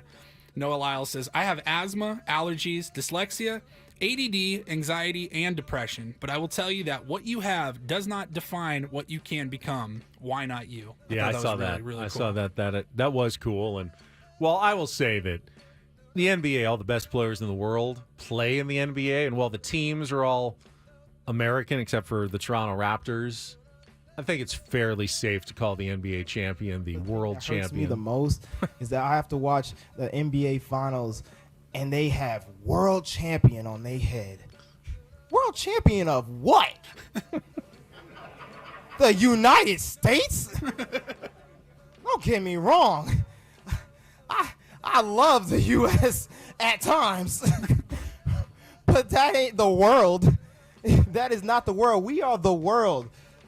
We have almost every country out here fighting, thriving, putting on their flag to show that they are represented. There ain't no flags in the NBA. I see his point. I mean, the World Series. So he could say the same thing. Well, there's, the Japanese champion. There's the Korean champion. It was an interesting couple segments across sports radio a couple years back. Sure, it was. And then just a quick update from a story from mega doo-doo last week. Good news for Dodgers first baseman Freddie Freeman and his wife, who said yesterday that their 3-year-old son Maximus is home from the hospital. Very scary. Was being treated for Guillain-Barré syndrome, a rare neurological disorder. It was touch and go for a while. He was in the hospital for several days, but Max, they say, has a still long road ahead of him to regain his strength and relearn how to walk, but we're so thankful to have our family back together again. So best wishes again, and I see Padres fans sharing that sentiment, even though he's a Dodger. to Freddie Freeman and his family and his son Max for hopefully a full recovery, and glad that he's gotten home and out of the hospital and hopefully out of harm's way for now. I hate the Dodgers. They are my least liked team in all of sports, but this is a little bit bigger than baseball. Saw that update. I just can't imagine how scary that was. And, yeah, he's got a long road ahead of him, but wishing him all the best. And that's Don't and Do This for a Monday. That was Don't Do This with Ben and Woods on 97.3 The Fan. All right, we went through Sunday's game. I want to talk a little bit about Friday and Saturday's Padres Rockies matchups. And then Sammy Levitt's going to join us in studio for the last couple hours of the program. We'll get to have Sammy in to talk more Padres baseball at the top of the hour. Don't go anywhere. Benny and Paul coming back on San Diego's #1 sports station, 97.3 The Fan.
Well, if this isn't a sign that fall is approaching, I don't know what is. Little fantasy football liner for you. Hey, fantasy football team owners, get ready for the draft with Reception Perception. Whether you're in a PPR league or not, wideouts will make or break your fantasy team.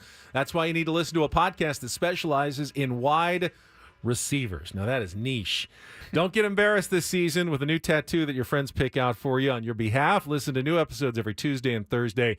Get ready for draft day. Reception Perception on the Odyssey app. It is free to download. I am not ready to think about fantasy football yet, but I guess you have to start jumping in here, Paulie. I don't really play fantasy football anymore, but I am not naive in knowing that wide receivers can make or break your team. So I guess if there was going to be a position-specific Odyssey podcast, wide receivers would be the one you want to listen to. You know who's a big proponent of drafting wide receivers early? Tommy Pham. He talked about that last night on Sunday Night Baseball. He goes receiver, receiver, receiver. While he was playing left field. But now, so many other guys are choosing receivers. He may need to pivot a little bit. That was part of the discussion. I was definitely intrigued to see Tommy Pham mic'd up for the St. Louis Cardinals last night as they took on and lost to the Chicago Cubs on Sunday Night Baseball. I wasn't sure.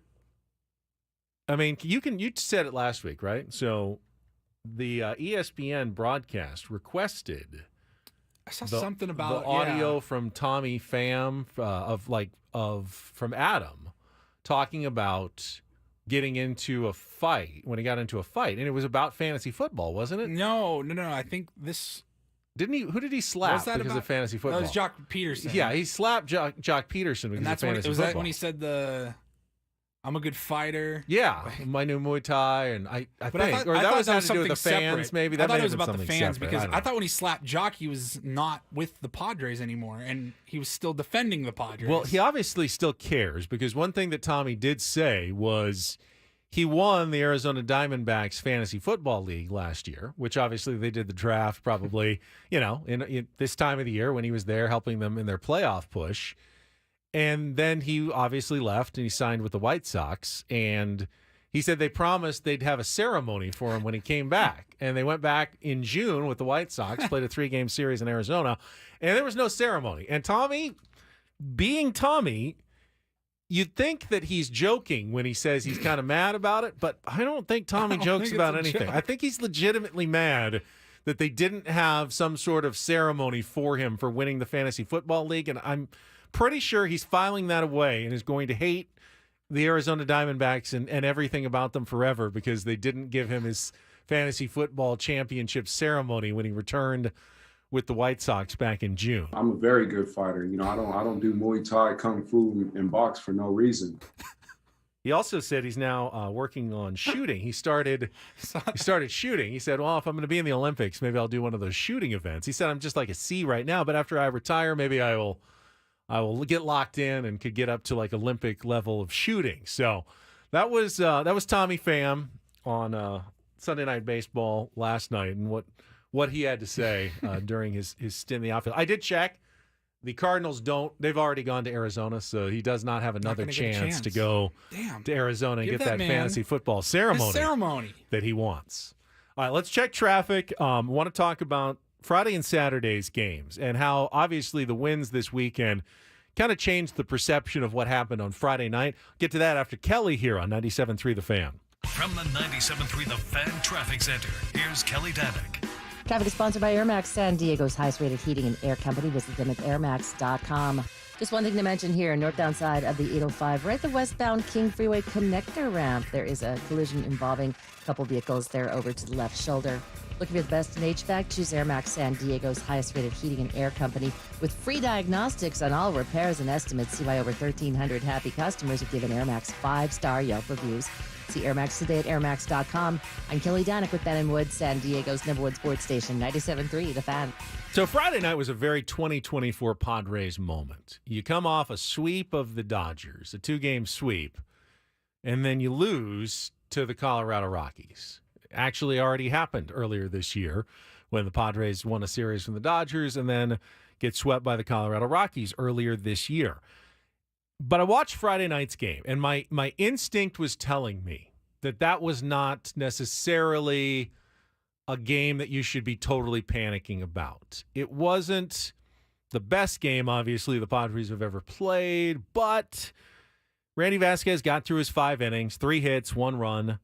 You know, Austin Gomber, for whatever reason, and you could say Austin Gomber's not a very good pitcher, pitches well against the Padres every time. And some pitchers just do well against certain lineups. It's just good matchups, and they just have trouble with Austin Gomber. And it's not once, it's not twice. It's been several starts now that Austin Gomber gives the Padres problems, and he did. And they still had a chance to win that game. They fought, and they took the 2-1 lead, and they did what they kind of had to do to sneak out a win. And then they had the bullpen set up on Friday with all their high-leverage relievers ready to go. And Jeremiah Estrada just didn't get it done. You know, the biggest problem was obviously the walks to start the inning when they gave up the 3-run frame. When it was the 6th inning, he led off with a walk. That's bad, but you can overcome that. It was really the second walk, and it was a full count pitch right at the top of the zone. I think it lit up the zone, but he didn't get the call. It probably was a strike him out, throw him out, double play. If he gets the call, it's a completely different situation. Then he gets the 1-out RBI, 2 RBI single by Chris Bryant, which wasn't hit hard. It was off the end of the bat, but, you know, floated into center field. And then you had a Jake Cave opposite field kind of dribbler for the next RBI. And those innings are going to happen, whether you're the best team in baseball or the worst team. You're going to have those innings that just happen. And then they just couldn't get anything done against, obviously not very good Rockies bullpen. That was frustrating. So it certainly wasn't a good game. Not one you're going to, write down in your memory banks as, oh, that was a fun night on Friday. It wasn't. It was just all the circumstance around it, the timing of it. Of course, eventually, you're going to lose games, but the highs that we felt last week, whether it was the trade deadline, the 2 big wins against the Dodgers, and then for them to come out Friday night and just not get anything going. Yeah, I mean, them. Manny and Solano had the home runs, but they didn't have anyone on in front of them. Profar had a home run taken away from him. That was a phenomenal catch. Was that Doyle who made that catch? Was amazing catch going well over the wall there in center field to Rob Profar. So, I mean, there were some things that went against the Padres in that game. Still, it wasn't a great game, but why I say that the next 2 games completely changed the perception is that it confirmed what I thought on Friday. That it wasn't necessarily the sign of something bad to come. It was just, the best teams are only going to win 60% of their games. I mean, the Rockies, the worst team, they're going to win 30 to 40% of their games. So even in a 3-game series, the best team against the worst team, you're really thinking 2 out of 3 most of the time. Can the Padres come back and take 2 out of 3 against a bad team? If you're a good team, the way I always like to see it is that you probably have 1 game where you blow them out, you have 1 game where you win close, and you'll have 1 game where you lose close. That's typically how a 3-game series against an inferior opponent goes. And in the end, after the weekend, that's exactly what happened. That's exactly what happened. The Padres' close win came on Saturday, and that was the nerve-wracking game, obviously, of the series. It was the game you had the most questions about. With Martin Perez, you having no idea what you're going to get from him. Yeah. If the Padres said they knew what they were going to get from him, they were lying, because they didn't.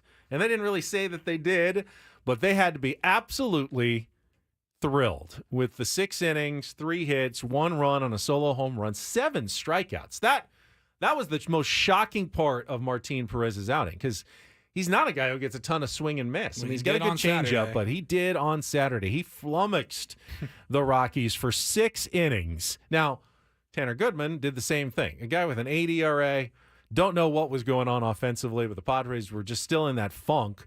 Only got 1 hit, but they did manufacture 1 small ball run with the help of that Jackson Merrill sacrifice bunt in the 5th inning to get it tied. And then finally, they rallied in the 7th, got the single by Cronenworth, the double by Manny, Xander RBI single, and the Merrill sacrifice fly.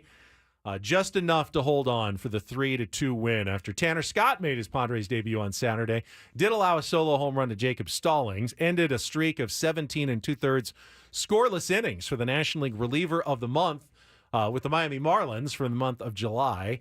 But you also saw in those other at-bats why Tanner Scott was so valuable. And, I mean, he had some nasty movement on those pitches. That one pitch, just good swing on it and got him. But you saw what was so appealing for the Padres about Tanner Scott when they sent a pretty big haul to the Marlins to acquire him at the trade deadline. Manny made that phenomenal play in foul territory, the one with the great throw, and then the one with the throw that was up the line, and then Jake made the great play in the ninth inning to help Robert Suarez lock down his 24th save. And then the Padres did what they needed to do, pulled away yesterday for the 10-2 win. So you got your big win, you got your close win, you got your close loss. There's nothing to complain about. There's nothing to complain about on a 4-1 homestand. Nothing to worry about taking 2 out of 3. What's in the past is in the past. They can't go and correct that sweep by the Rockies. They can't correct the game that they blew in Colorado when they were up, 9-4, and then they lost 10-9. It was one of the games I was on vacation for and missed. But you can't go back in time and fix the mistakes you've already made. But you didn't let it snowball into a bigger mistake by losing the series at home to the Colorado Rockies. Of course, it was August 2nd, 3rd, and 4th this weekend. There's no must wins on August 3rd, but when you drop that Friday night game, it does magnify the pressure. You have to come back and get the win on Saturday. Scraped it out 3-2, and you're like, guys, you can't lose the series. Of course you can. The season's not over if you do, but that would just be such a blow to lose that series against the Rockies. That's also our mentality. The Mets lost 2 or 3 to the Angels. That's a huge blow. Just like when it was when the Angels swept the Padres. But Angels sweeping the Padres and the Rockies sweeping the Padres. Turns out it didn't end the Padres season earlier. And this isn't going to end the Mets season either. They're not simply done and going away because they lost 2 or 3. You just feel like you lose a lot of that momentum that you had been building. Sure. Yeah, they've made their life more difficult. Now they have to come back. They're a game and a half out of the last playoff spot and 2 games behind the Padres and Braves. But I guarantee you, no one in New York is going, light the season on fire. Right. We're a game and a half out of a playoff spot. Should have sold. We lost 2 or 3 to the Angels. They're a horrible team, but it's going to happen. It probably, almost certainly will happen at some point again to the Padres the rest of this season. They're not going to win every series of the second half. They've won the first 5. They're not going to win every series in the second half of the season. I promise you that. Faith. They could have the best record in baseball in the second half. There will be a series loss somewhere in there. And I think it's our challenge as fans. When that happens, let's try not to hit the panic button as quickly as we tend to do.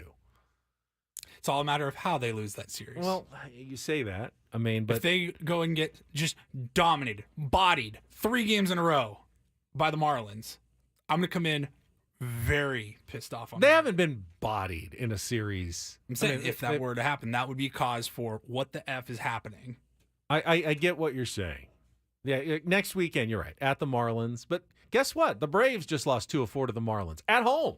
They lost both games on Saturday and Sunday. They lost 7-0 yesterday to the Marlins, the team that sold off at the deadline, that barely had a roster that Skip Schumacher could put on the field. The Atlanta Braves, who are going for it again and are leading the wild card race. They lost twice in a row at home to the Marlins. Are they panicking in Atlanta today? Maybe. I don't know.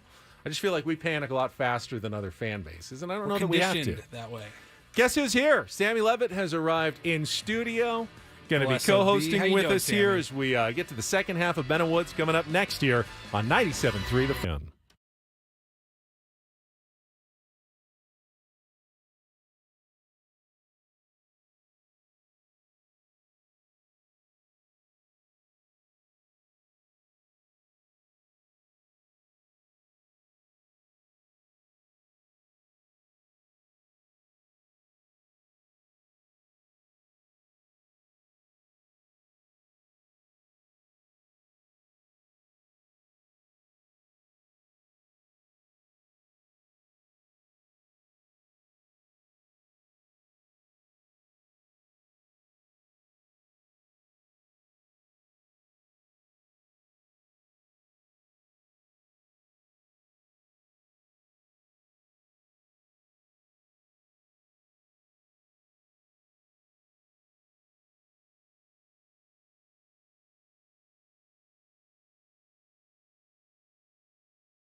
Halfway home on a Monday morning. It's Ben and Woods on 97.3 The Fan. Woods continuing his Hawaiian vacation until Wednesday, but look who is sitting in Woodsy's chair joining us this morning, and very happy to have in studio the pre- and post-game show host for San Diego Padres baseball here on 97.3 The Fan.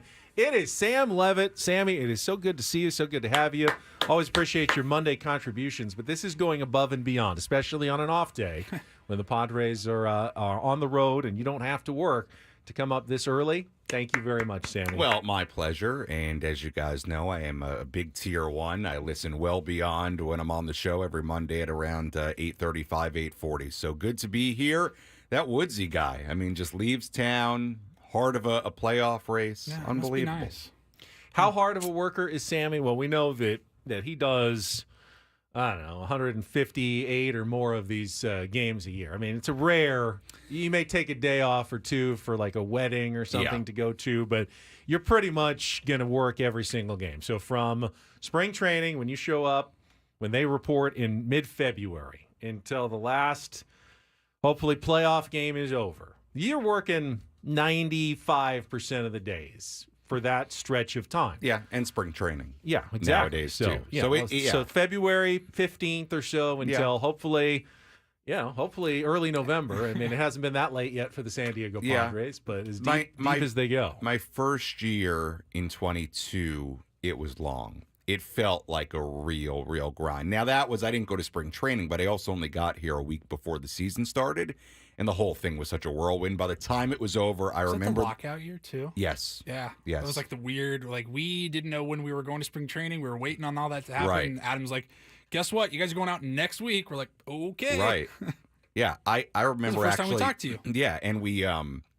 while I was in the process of interviewing for this job, the lockout was still going on. And in my head, there was a period of time where I thought to myself, well, what if they don't start till July? Or what if the season doesn't happen? I didn't tell Amarillo for a while that I was, maybe, and I was pretty transparent with them, but I didn't tell them for a while because I didn't know what was going to happen. I saw a scenario in my head where I could get this job, the season doesn't happen. Who knows if I actually get onboarded to do the job until whenever, and maybe I would, be back in Amarillo for some portion of the season. Because that was the thing, the minors were going to play because they weren't part of the union yet at that time. They were going to play regardless. Anyway. How did that interview go? Was it just you and Adam? Or, I mean, Paul, we had an interview with Adam. We met him at a coffee shop. Yeah. Ben was 45 minutes late. I was late, which is usually not a great thing on your interview. Like, you show up late to the interview, you don't get the job. Yeah, the very first interview was just Adam. Just Adam. And I remember he was, Zoom. He likes to use the blurry background. Have you ever seen that? He always likes to blur the background on his Zoom. I remember that. Soft focus in the back. Yeah, it was pretty good. Went pretty well? Yeah, I thought very well. Any questions he asked you? Like, were they weird? Were they strange questions? Like, I remember the NFL Combine. I remember he was very concerned with just the ability to do the job day in, day out, like the schedule part of it, which I understood because they were really looking for somebody to do all of it, which it hadn't been here in the past, right? There was one guy. We had they were very worried about it that up. I mean, Scravy did some, Braden did some, I did some. Right. I think even Woodsy did a couple of them, and we just kind of But I that's not the remember best that. way to go. It's such a better show when someone can take ownership, hold it down, and pride over the pre and the post game shows. Yes. And when I did it with Craig, we did 4 years. I missed one day for the birth of my child, but essentially, in 4 years, neither of us missed a show, and you've been kind of the same way, which is so impressive, which brings me to my question, because you work so hard. Obviously, I would think you're very tired at the end of all these days. So I wake up this morning, and the first tweet I see, and right now it tells me on Twitter how long ago it was. So this was 5 hours ago, so it's 8 a.m. now, which means at 3 a.m. you're up tweeting the pitching probables that have been announced for the Padres-Pirates series. Why are you up at 3 a.m. tweeting pitching probable? 2:28 You should be a.m. asleep. That was sent. 2:28. There you go. Yeah, Well, I did go to sleep, Okay, and then good. I like I typically do. Now I take. So you weren't just coming back from the bars at last No. call at 2 a.m. No, staggering, I did last night after the game. staggering in No, to then I did tweet go out for a pitching nice. probables. I did go for a nice walk and dinner in PB last night, but I didn't come home that late. So I was home by like 10:30. I did go to sleep. I wake up in the middle of the night a lot. I was on my phone. I received the information with the probables, and I tweeted them out. No surprise, really, in the probables. I mean, you didn't King, think I could wait. And Cease. I could go back to sleep and just do this in the morning. You wanted to make I could break sure some news on Ben and Woods if I wanted that it got out to at 2:28 a.m. I want to make sure that if there are Padres fans who just happen to be up right now, they're going to get the Dylan Cease versus Bailey Falter matchup for Tuesday. It's not even today. It's not until tomorrow, Tuesday. Well, you want to be first to the punch. That they're gonna tweet it out. Face, yeah. I can't get beat on the probables. Well, so yes. I It's saw a it quick first tweet. from you. So, and But then- I will say, because I had to go look at who was pitching for the Pirates, because I couldn't remember that off the top of my head. So I did have to. And they there changed was it some to two work because, I did at yeah, 2:30. they had Marco Gonzalez listed for Tuesday initially, but you found out that it's going to be Bailey Falter. That's at least what they've listed. Then Marco Gonzalez, and then Luis Ortiz, and a TBD for the Padres. They still can't give us an entire series. That would be too bold to name three starters. I was kind of racking my brain about that on the way I have over. a theory. Yeah, because both Perez and Vasquez would be on 4 or more days rest. I guess Perez would be Sunday, Monday, Tuesday. Yeah, that would It'd be be 4 four, days yeah. rest. Vasquez would be even more. What's your theory? So is it Joe related? I think it is a little Joe related. Yeah, could be. And I feel like if they think the bullpen now, Joe's not going to pitch on Thursday because he pitched yesterday. They're not going to throw him on 3 days no rest. way. So it's going to be either Perez or Vasquez. But if things are going well, my guess is they wouldn't mind skipping Vasquez, because Vasquez, we don't talk about him like King and all the innings that King has racked up, but Randy Vasquez has pitched way more than I think we anticipated he was going to. And he has some of the same, young in his career, has not built up, no 200 inning seasons in his past either. So they may want to save some of his innings for, September and October. Not that I expect him to be in the playoff rotation. I was going to say, I think that's why we've been talking about King the yeah, most. yeah, because exactly. he's been so good and so dominant. But Randy Vasquez could be a swing man for them, or a long inning reliever, and they might want to save some of those innings. And I don't know that Martin Perez, now if he pitches like he did on Saturday, who knows? He may go every fifth day the rest of the season as long as he throws like that. But they probably don't mind throwing Perez, who had some time off, was injured, came back, has not used as many innings. He could be a workhorse, especially if he throws well. And get him as often as possible every 5 days if he's pitching well.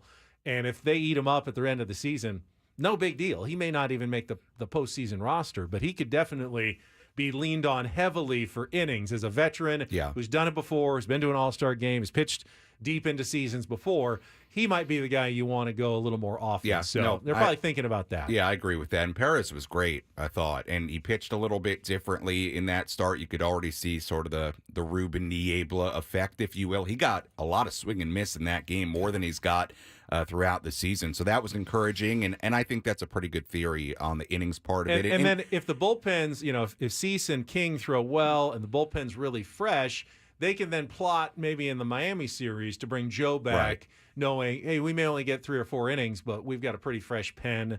We'd feel comfortable having him pitch on the big league level rather than going for another minor league rehab start. It could be like a sort of TBD thing. I'm with you, because Joe threw, what was it, like 45 pitches yesterday? 35 strikes, yeah. Right. So that puts him for his next outing, wherever that is. If it's in the major leagues and the minor leagues, I don't know, probably somewhere in the 60-ish pitches range, which is not nothing, but you can't, and Joe's talked about this, you can't bring them back and then put them in a bad position with their bullpen. Like that's something, especially this time of year, you don't want to do. So who knows? I mean, where Joe makes that next start, that next outing, if it's a rehab start or if it's in the major leagues, you're right. It may be sort of day by day to see where the bullpen is, where they are, how they want to bring them back. But you would assume the earliest he would come back would be Friday, because that would be kind of a normal 4 days rest. Okay, we got Cease going. Like, you expect 7. Right. But you can't count on it. Can't count on it. That's why plans can change. But Yeah. I think in their mind they would be looking at, okay, we got the off day. You got a Cease day. All right, we might be able to make something happen. Right. I think with the moves that they made at the trade deadline, though, and we saw the trickle-down effect yesterday. Padres were up 10-2, and they still threw Yuki Matsui in the ninth inning. Yuki Matsui, don't tell anybody. Been great. Been really great. Yeah. For now, about a month and a half, Sammy? I mean, really good. I mean, if you look at his numbers in a vacuum, he's a good relief pitcher. He had some struggles. He had some strike zone problems. He's fixed those. He's, I think, 22 strikeouts, 1 walk in his last however many appearances. He's a very effective reliever. But right now, he's your number 6, 7 option out of the pen. He's coming in 8-run games in the ninth inning, and he's good. He's a guy that other teams would be loving to have in maybe the 7th inning right now. And the Padres have some riches right now in the bullpen thanks to the moves that they have made, which should give them more flexibility over these next couple of months at the end of the season with what they want to do, whatever, with the starting rotation. Yeah, and Yuki, even if you go back, I think, a little bit farther than that, he had a really good stretch. Remember that Sunday game in Kansas City where they put him out there to close, and that was because Stephen Kolek gave up all the runs and they had to go in to the Friday game. We're going back a ways here. Going for the sweep. Yeah, but even before that, Yuki had been pretty solid for a handful of weeks, and then had that outing in Kansas City, and really since then, I know there's been a couple of tougher ones in there, but you're right. He's been really, really good. And look, the bullpen has the potential to be, number one, the best in baseball, and number two, just an enormously huge strength for this team. And you saw it yesterday. I mean, a 10-2 game. Think about who pitched. It was Morahone, Estrada, and Matsui.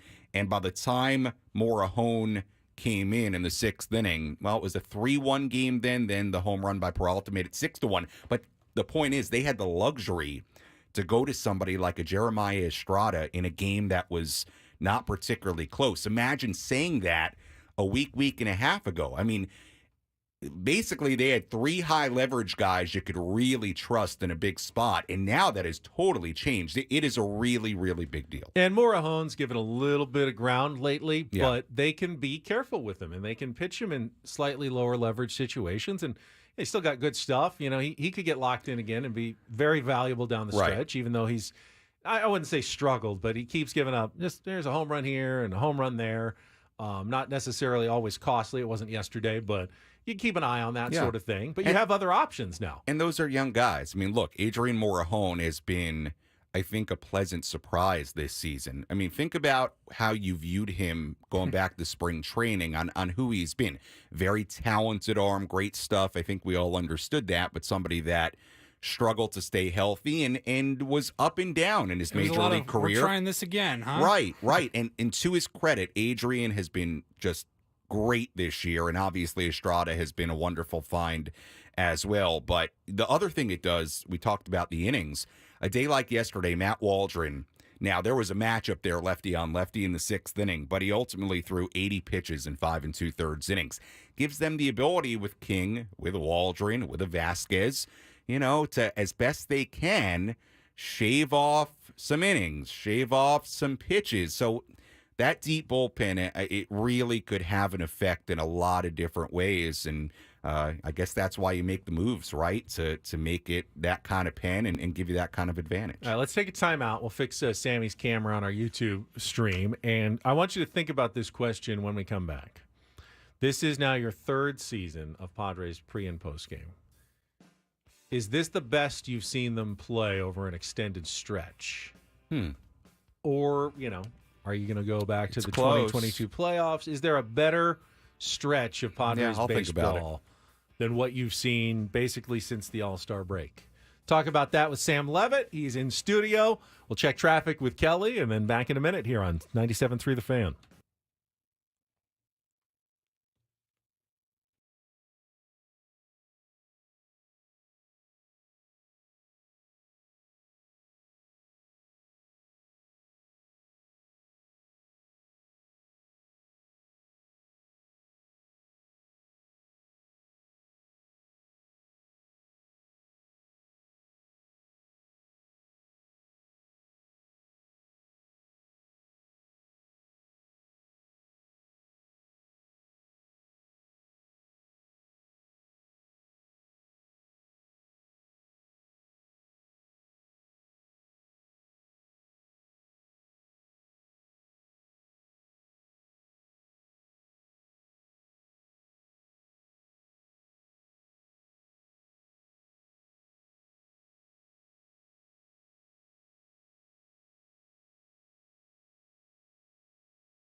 I left Sam Levitt with the question. Over the last 2.5 seasons of him doing Padres pre- and post-game shows, and let's give it to the regular season here, have you seen a better stretch of Padres baseball? They've won 11 of their last 13 games, 11-3 total since the All-Star break. They've won all 5 series since the All-Star break. I did the math for you. I went back and looked quickly. There's only been one stretch in which the Padres have done better than 11-3 in 14 games in the last 2.5 seasons. And none of us really care that much about it because it's when they won 14 of 16 to end last season when it was kind of too late at the end of the year. And I don't know that you can give them a ton of credit for that. But other than that, there was a good start to 2022. 22 was a very good start. 14-7 in their first 21 was a really good stretch. They played good baseball to start that season. After that, they kind of slowly built their way kind of into playoff position. Last year, of course, there was really, until the end, there was no great stretches. Beginning of this season, there just wasn't. You know, they did their 5-game thing and then fell apart and then 5-game thing again. I don't know, Sammy. Is this the best stretch of Padres regular season baseball in the last 3 seasons? Yeah, I think so. Yeah. And I went back and looked at the start of 2022 because I'm with you. I mean, the end of 2023, they did play great in September last month, but it was a totally different situation, obviously. The start of 22 was really, really good. It's easy to forget because from about mid-June to the end of the regular season, they played 500 ball. Correct. Right? And for a while, it was below that, and then they kind of got hot towards the end again. But the start of 22 was really, really good. Like, I was looking at it here. There was a stretch in late April. They won a lot of games. But you look at some of the series, like they swept the Reds twice, once at home, once on the road. They had to play the Dodgers for 3 games. I think this stretch, not only because they're 11-3, since the break, but also because of the quality of the opponents. I mean, you have 3 series, 8 games out of the 14 they've played so far in the second half have come against first-place teams. And, like, not fluky first-place teams, all very legitimate, talented, good first-place teams in the Orioles, Guardians, and obviously the Dodgers. So the quality of the opponent, and I guess they've gone 6-2 against those teams, like quality of opponent. And I said it during the road trip at some point towards the end of it, like, you just feel it, too. You feel like this is what clicking looks like. Like, we talked a lot last year and a lot early this season about this team clicking all together at once, whatever definition you want to have for the word clicking. And it does feel like for the first time in a long time, the start of this second half, they are clicking as well as they have in a while. What I like is the variety of the wins. Yeah. In the first 14 games of this second half of the season. And feel free to save that, Paulie. They've won some games in which the offense has carried them. They had a 12-3 win in Washington, 10-2 yesterday, scored 9 in Baltimore in that middle game. They've also had some games where starting pitching has been the key. They've had the bullpen be the key. Sometimes it's been the stars. Sometimes it's been the role players at the back, guys coming off the bench. They really have won in a variety of ways over these last 14 games to start the second half of the season. And that to me is the sign of a good team. A good team, you know, okay teams can win if they've got a really good pitching staff. And, you know, pitching staff goes on a good run, you're going to win some games. But as soon as the pitching staff gives some ground, well, you give it back up. And they haven't had great starts every single time. The starting pitching's been very good, but they had a game where Waldron gave up 5 in the first inning, and they found a way to win that game. They've had other starts that haven't been perfect. For the most part, it has been very good. You're not going to win 11 out of 14 when your starting pitching is not good. But I feel like it's been a variety of ways. And I don't discount the 6 games against the Nationals and the Rockies, which are the kind of games that this team has traditionally stubbed their toe against. Other than the Friday against the Rockies, that's 5-1.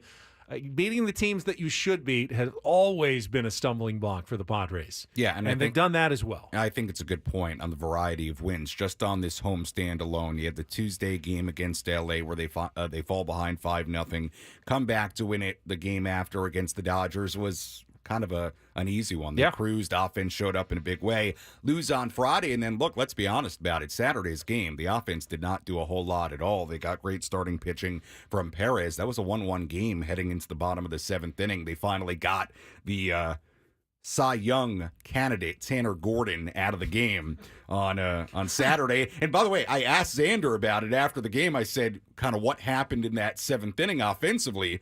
First thing he said was, we got the starting pitcher out of the game. So once they got into the Rockies bullpen, they finally had some hits, but 3-2. I mean, it's not like the offense exploded. And then yesterday, they got it rolling late offensively. You mentioned your interview with Xander. Yeah. Was that where he talked about Ruben Niebla and how his message answer. to Martin Perez? Yeah. So the second question I asked Xander on Saturday, was about it's on the 97th. It's actually the clipped answers on my Twitter if you want to pull it up. But I didn't hear this, so I'm yeah, curious. No, it's a good answer. We should play it. Xander, I asked him about Martin Perez, and by the way, not only had Xander faced Perez a lot in the American League, but he was also his teammate in Boston. I'd have to look at what the years were, but in the last few years. And I asked him, what he thought about how Perez pitched playing behind him, and the first thing he did was really start talking about Ruben. Your starting pitcher, Martin Perez, quite a Padres debut, 6 strong innings. You've seen Perez a lot over the years as an opponent. From your perspective, what did Perez do so well today? I had him as a teammate, a couple years with the Red Sox, and I mean, he was dotted. I mean, I'm at second, I'm right behind, and I'm like, man, you actually dotted so much today. You executed your pitches well. I remember the moment he got here, I said, hey, you see Ruby right there, Ruben? Everything he says, you just do, all right? Because, I mean, I've seen this man work so hard with his pitchers, and I know how much he cares for those guys, and that's one of the first I remember telling him. That's something, though. I mean, you expect the pitchers to say it. From a position player, a star position player, I mean, it's something. I've known position players, probably don't know who the pitching coach on the team is sometimes, but to have that. Like, I would expect Joe Musgrove to pull him aside and be like, hey, that's the guy right there. Right. Listen to him. But, yeah, that speaks volumes. Yeah, it's pretty cool. From Xander. And by the way, the Padres have also quietly put aside some of the narratives of the first half of the season. Remember left-handed starting pitchers? I do. They couldn't beat? I kept a running list of starts and numbers. I don't know if you have the numbers lately, but I don't have the overall numbers. I think they've won like 10 out of 11 really? against left-handed starters. Yeah. I don't know what changed. I think part of it was Donovan Solano and getting Xander Bogaerts back, Manny Machado getting hot. The things that we kind of said when they were struggling against lefties, well, they need to get some of their right-handed hitters going, and they have done that. And Solano's been big. Peralta's been big, maybe not as consistent as Solano, but he's had now 2 games that I could say are the David Peralta games. And yesterday was one of them, and he had the other one with the big home run as well, that he's made some contributions, obviously against righties on the other side of the plate, but getting those contributions from unexpected sources has been huge for the Padres this year. Yeah, I think first on Solano, he's been great. I mean, you can't say enough about what he's been, and every time he's in there, he impacts the game, right? Whether that was pinch hitting late against the Dodgers to win it, whether that was the other day hitting a home run, like he always impacts the game every time he's in there. And Peralta's had his moments. Look, the Padres could really use David Peralta, to have some more moments because we don't know when Fernando's going to be back. And right now, that's a big question mark in right field. And, have you heard anything about him? All I can tell you is that Fernando was out there throwing earlier this week. But once they started doing drills in the outfield, like they did some outfield stuff at some point during the homestand, some point this weekend, he went to the bucket and was, just kind of helping out. So he was okay to throw and stand out there, but anything that was, running wise as they did drills, that was not something he was doing. That'll be the big sign that he's close. Once he's running without worry and pain, shouldn't be that long after that that he comes back. That means that it's pretty much fully healed at that point. I would think once he's running, once he's taking normal BP, I would agree with that. Is he going to need a rehab assignment? I don't know. This is a lot of time to miss, but we're late enough in the year where maybe they just do live BPs and they get him may back not. out there. I mean, Xander didn't go on a rehab assignment, and he If missed he's a out lot for of another time. month, the He did. minor league season ends. Well, that great, Paulie, great point. Xander was down there for like 3 or 4 I'm games. sorry, you're right. Yeah, he Xander did go on a rehab But assignment. I will say Tatis has a track record of like miraculous returning to the lineups. Like, remember when he had COVID and he came back and I can't remember if he had 2 home runs or what in the first game, and everyone goes, yeah, you must have found a way to really stay sharp. And he goes, no, I did literally nothing for 10 days. I sat in my room alone for 10 days. Place the bet for whatever Nothing. game he comes back, he will hit a home run. He does it all the time. You did nothing. You nothing. Yeah, no, I just sat and watched TV. Like, it's a bummer we Played have video such a, games. It's a bummer we have such an extensive history of him coming back from an injury or whatever. But every time he comes back from missing some time, he comes back with a monster home run. He does, and so maybe they just feel comfortable when he's ready. He's ready to go back into the lineup. You would assume that it wouldn't take that long for him to get going. Like Xander missed a lot of time, and he took some live BP, and he did some stuff, and then he was on the rehab assignment and I think for a with few days. Xander, with the shoulder injury, there's a process of building up confidence. They're not going to even let Fernando start running until he feels confident enough that, right, or whatever and imaging, my guess is once he does it and there's no pain, he's not going to really think about it again. It's either there or it's not. And once it's healed and there's no pain and he can push off, he takes a swing and runs toward first, he sprints in the outfield. Once you've done it once or twice, it's good. Now with Xander, those swings, the dives, the things that, could re-aggravate the shoulder. He even talked about it. Like, I didn't fully trust myself. It's taken a while to come back, and now you've seen some of the power come back lately. With Tatis, I don't think it's necessarily going to be as mental of a thing for him. I'll tell you what, as a viewer, still, every time Xander has to lunge to make like a diving tag at second base, which has happened a few times, I always think in my head, once he does that, I'm like, I hope the shoulder's all right, because you just know where it is on his body. And you imagine that, and he talked about still, kind of dealing with it as he started to come back. But he's been okay. And by the way, I mean, hopefully it's not getting overlooked. Xander's been great. It's been really good. It's been really, really good. Like, this is the Has Red he hit Sox like 400 guy. since he got back? He's over 400, and there hasn't been a ton of thump. There's been more lately, but he's been really good. He's very important for this club, and it's no coincidence that as he's played well, it's come with them winning too. Exactly. All right, let's take a quick timeout. We got Sam Levitt in studio, in for Woods here on a Monday. Woods will be back on Wednesday. I want to go through some of the rest of the baseball weekend that was, as Sammy would call it, his out-of-town scoreboard on his post-game show. Take a look again at where the Padres stand in the playoff chases and all the context and what's coming up this week as well. As we talked about earlier, Paul, maybe an opportunity week for your San Diego Padres given the matchups that are coming up. I know, you just say that and then nothing ever works out the way you expect it to. But we'll look ahead and look back when we return next after a quick timeout here on 97.3 The Fan.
Fairly common occurrence the last couple of weeks. I look up on my TV, which we often have on MLB Network, and they're talking about the Padres. Well, picture of A.J. Preller. Bill Shaken of the LA Times. Never shy to trade top prospects. A.J. Preller makes Padres a threat again. Yeah, the conversation continues to be They did a centered whole segment on the Padres bullpen about an hour ago. around the Padres, and for good reason. They've been moving up in the world. We got Sam Levitt in studio. We're going to talk about the playoff races and the weekend that was in Major League Baseball right after a check of traffic here on 97.3 The Fan. From the 97.3 The Fan Traffic Center, here's Kelly Danick. We're getting reports of a crash involving a pedestrian. Eastbound King Freeway at Lemon Grove. Middle lanes blocked. Also, watch out for a ladder in the slow lane south 5 before the 15. And hit and run crash northbound 15 right before West Bernardo. That's been moved over the right shoulder.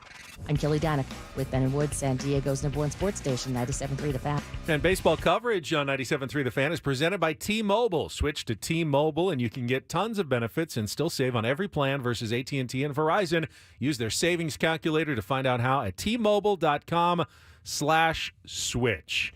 So this past weekend, first of all, in the National League West race, it wasn't, Sammy, expecting the Padres to be able to make up much ground considering the Dodgers were facing the A's. They did stumble in the first game of that series on Friday, but then came back with wins Saturday and snuck out a 3-2 win yesterday that was it was all the offense. I think 4 of the runs were the first inning. The Dodgers scored 2 on a Kike Hernandez double, and then Brent Rooker hit a home run in the bottom of the inning.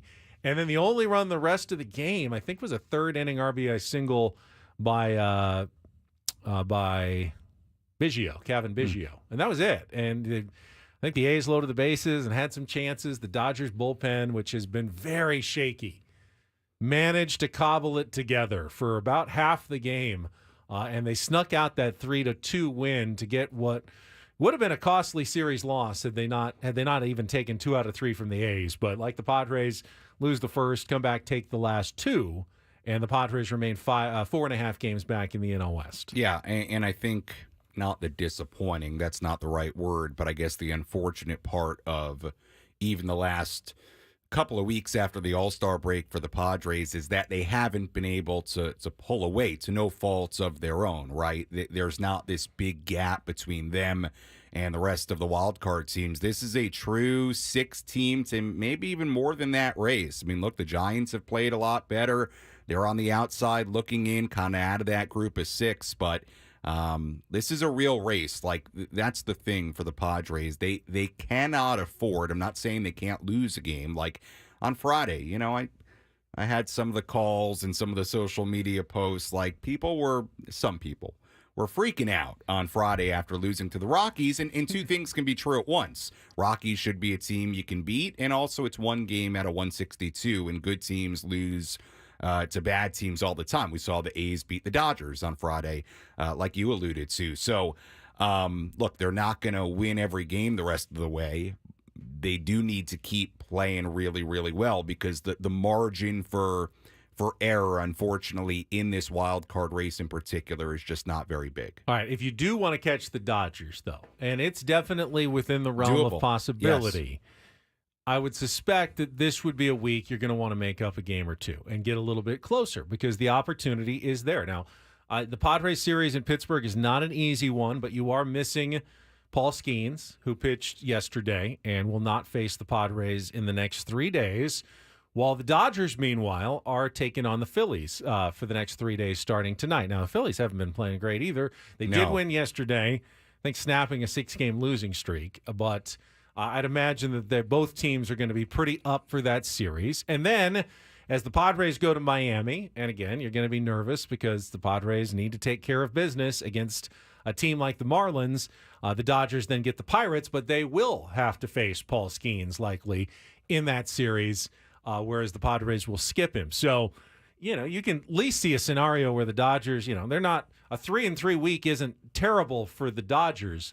The Padres had a good week, 4-2 on the road, or even could go like 5-1, whether it's take 2 out of 3 Yeah. from the Pirates and then sweep the Marlins if that's possible, you could make up maybe a couple of games there and really tighten up this National League West race. And I'll take it a step further because it's beyond even just the Dodgers who have a rougher week than the Padres do. The Diamondbacks play the Guardians this week.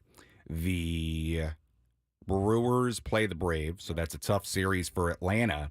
And then the Mets have to play so they played in Anaheim yesterday. They have to fly to St. Louis today to make up a game. Then they play tomorrow in Colorado. It's a wacky road trip.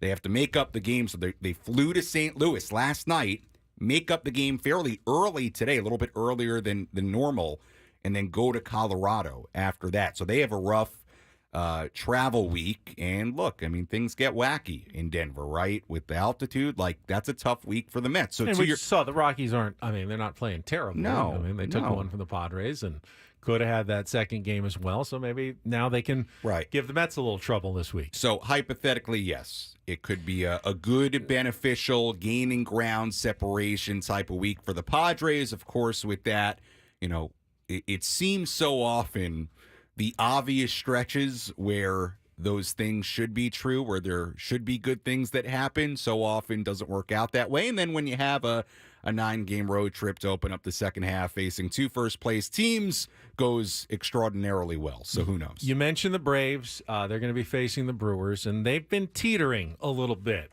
They only took 2 of 4 from the Marlins this weekend, including losing both Saturday and Sunday. They got shut out 7-0 yesterday. The Padres have made up some ground. We had the stat earlier, but since the All-Star break, Padres 11-3. Now, they haven't gained any ground on the Diamondbacks, half a game since the break. The Diamondbacks are 11-4. But the Braves have gone 7-9 since the break. So you've made up 5 games in the standings on the Atlanta Braves since the start of the All-Star break. And now in a virtual tie for the top wild card spot. Technically, the Braves are a percentage point ahead because they've played 2 games fewer and they have 1 less loss, but that will even out at the end of the year. They'll both play 162, and the Padres, again, have that tiebreaker locked up if it comes down to it. So essentially, give the Padres, I think, the edge right now in that wild card race against the Atlanta Braves.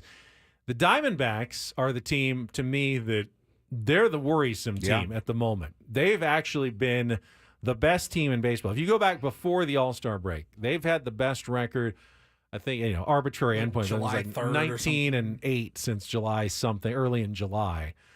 They've been playing really good baseball lately.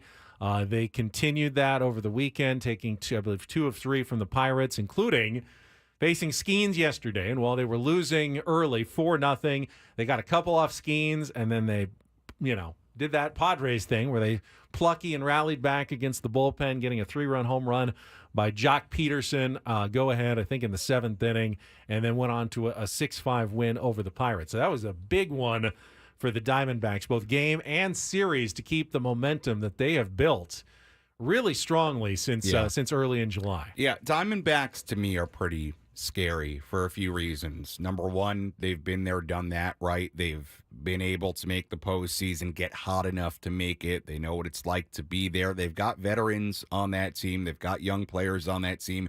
They've got some good starting pitching on that team, and I'm a big fan of Torey Lovello. I am. I think he does a really good job. I think he's a really good manager. So I'm with you. They scare me a lot. Atlanta's really interesting because I feel like with them, it's a lot of pedigree in who they've been, and there's a lot of reality about this season that would tell you with the way they're playing, the injuries they have, maybe there's a kind of legitimate chance that when this is all said and done in a month and a half, 2 months, they could be on the outside looking in of this whole thing, and they haven't played well, and I didn't love what they did at the deadline. The Braves are interesting because I think we've all sort of like penciled them in to one of those spots. And I'm not totally sure they're going to get there. I'm really not. I called that in the roundtable like 3 weeks ago. I said, I don't know if the Braves, they have too many injuries. At some point, as good as you are at overcoming injuries, and they won a World Series overcoming huge injuries, you can't do it forever. And Strider and Acuna again, and now Albies, it's just too much for any team necessarily to overcome. And I'm not surprised by the fade that we've seen. Now, the Diamondbacks are scary, but they can't take away your playoff spot right now because they have one of the playoff spots. They could pass you, but they can't take it away. The Mets are the first team behind you that actually is trying to break their way in, and they were kind of the scary team a little bit before the All-Star break. They've cooled off a little bit. They're 9-7 since the break, but and just dropped 5-5, I think, in their last 10. Dropped 2 or 3 to the Angels. So I'm not counting out the Mets by any stretch of the imagination, but they're not as hot as they used to be. But they're a team, definitely keep your eye on them, because as long as you hold off the teams that are now behind you, which include the Mets,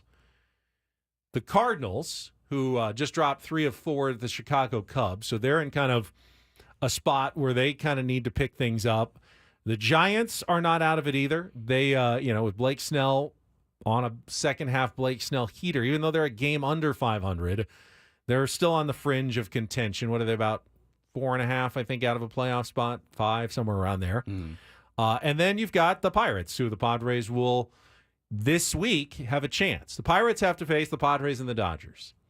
There's a chance the Pirates are pretty much irrelevant after this week. They know that, though, so they're going to be coming basically like their season is on the line over the next 3 days against the Padres and then 3 days after that against the Dodgers. And you really start looking at this like if the Giants were to make a run, they're 4.5 out. So they're kind of outside of that quote-unquote group of 6 right now, but striking distance, I mean, there's a world where it could be San Diego, Arizona, and San Francisco if the Giants got hot.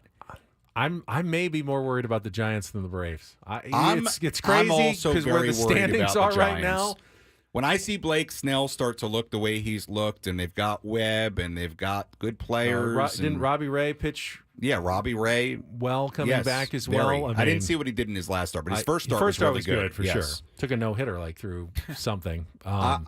There is a world where the Giants are right in this thing, and there may be 3 NL West teams right there. It's crazy that they sold off a little bit at the deadline. Yeah, they didn't. They weren't aggressive. I mean, they didn't do a full sell-off tear down, but I wonder if in what world do you give up a starting pitcher and you're like your outfielder when you're thinking you have a chance at making a run, and they're trying to have their cake and eat it too. They wanted to play the market and pick up, in a seller's market what they could, but also they still want to compete. And right now they're towing that line okay. They're not out of it. They still have a chance, and they have more momentum than some of the other teams in the National League wildcard race right now. And those are teams, the Padres and the Diamondbacks, the Diamondbacks and the Giants, that the Padres don't have a season series lead against, I believe. I think they're a game or 2 under 500 against both of them right now. I think so. I'd have to look. Those last series remaining against those two teams could be very, very critical, as well as the last series against the Dodgers late in September. And like we've said, there is, and again, it doesn't mean you can't lose 1, 2, 3 in a row at some point. Personally, I think you can't go on any type of extended skid. No more 5 games. Nope, can't have it. All right, that's what's going on in the playoff race. Paulie's got some headlines in the Reindl Report. Also want to look at the bottom of baseball and what's going on there as well. One more hour, Sammy in studio next here on The Fan.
9 a.m., Ben and Woods. We've got 1 hour and one show left. And then Woodsy should be back, barring any travel nightmares like Joe Musgrove had this weekend. Yeah.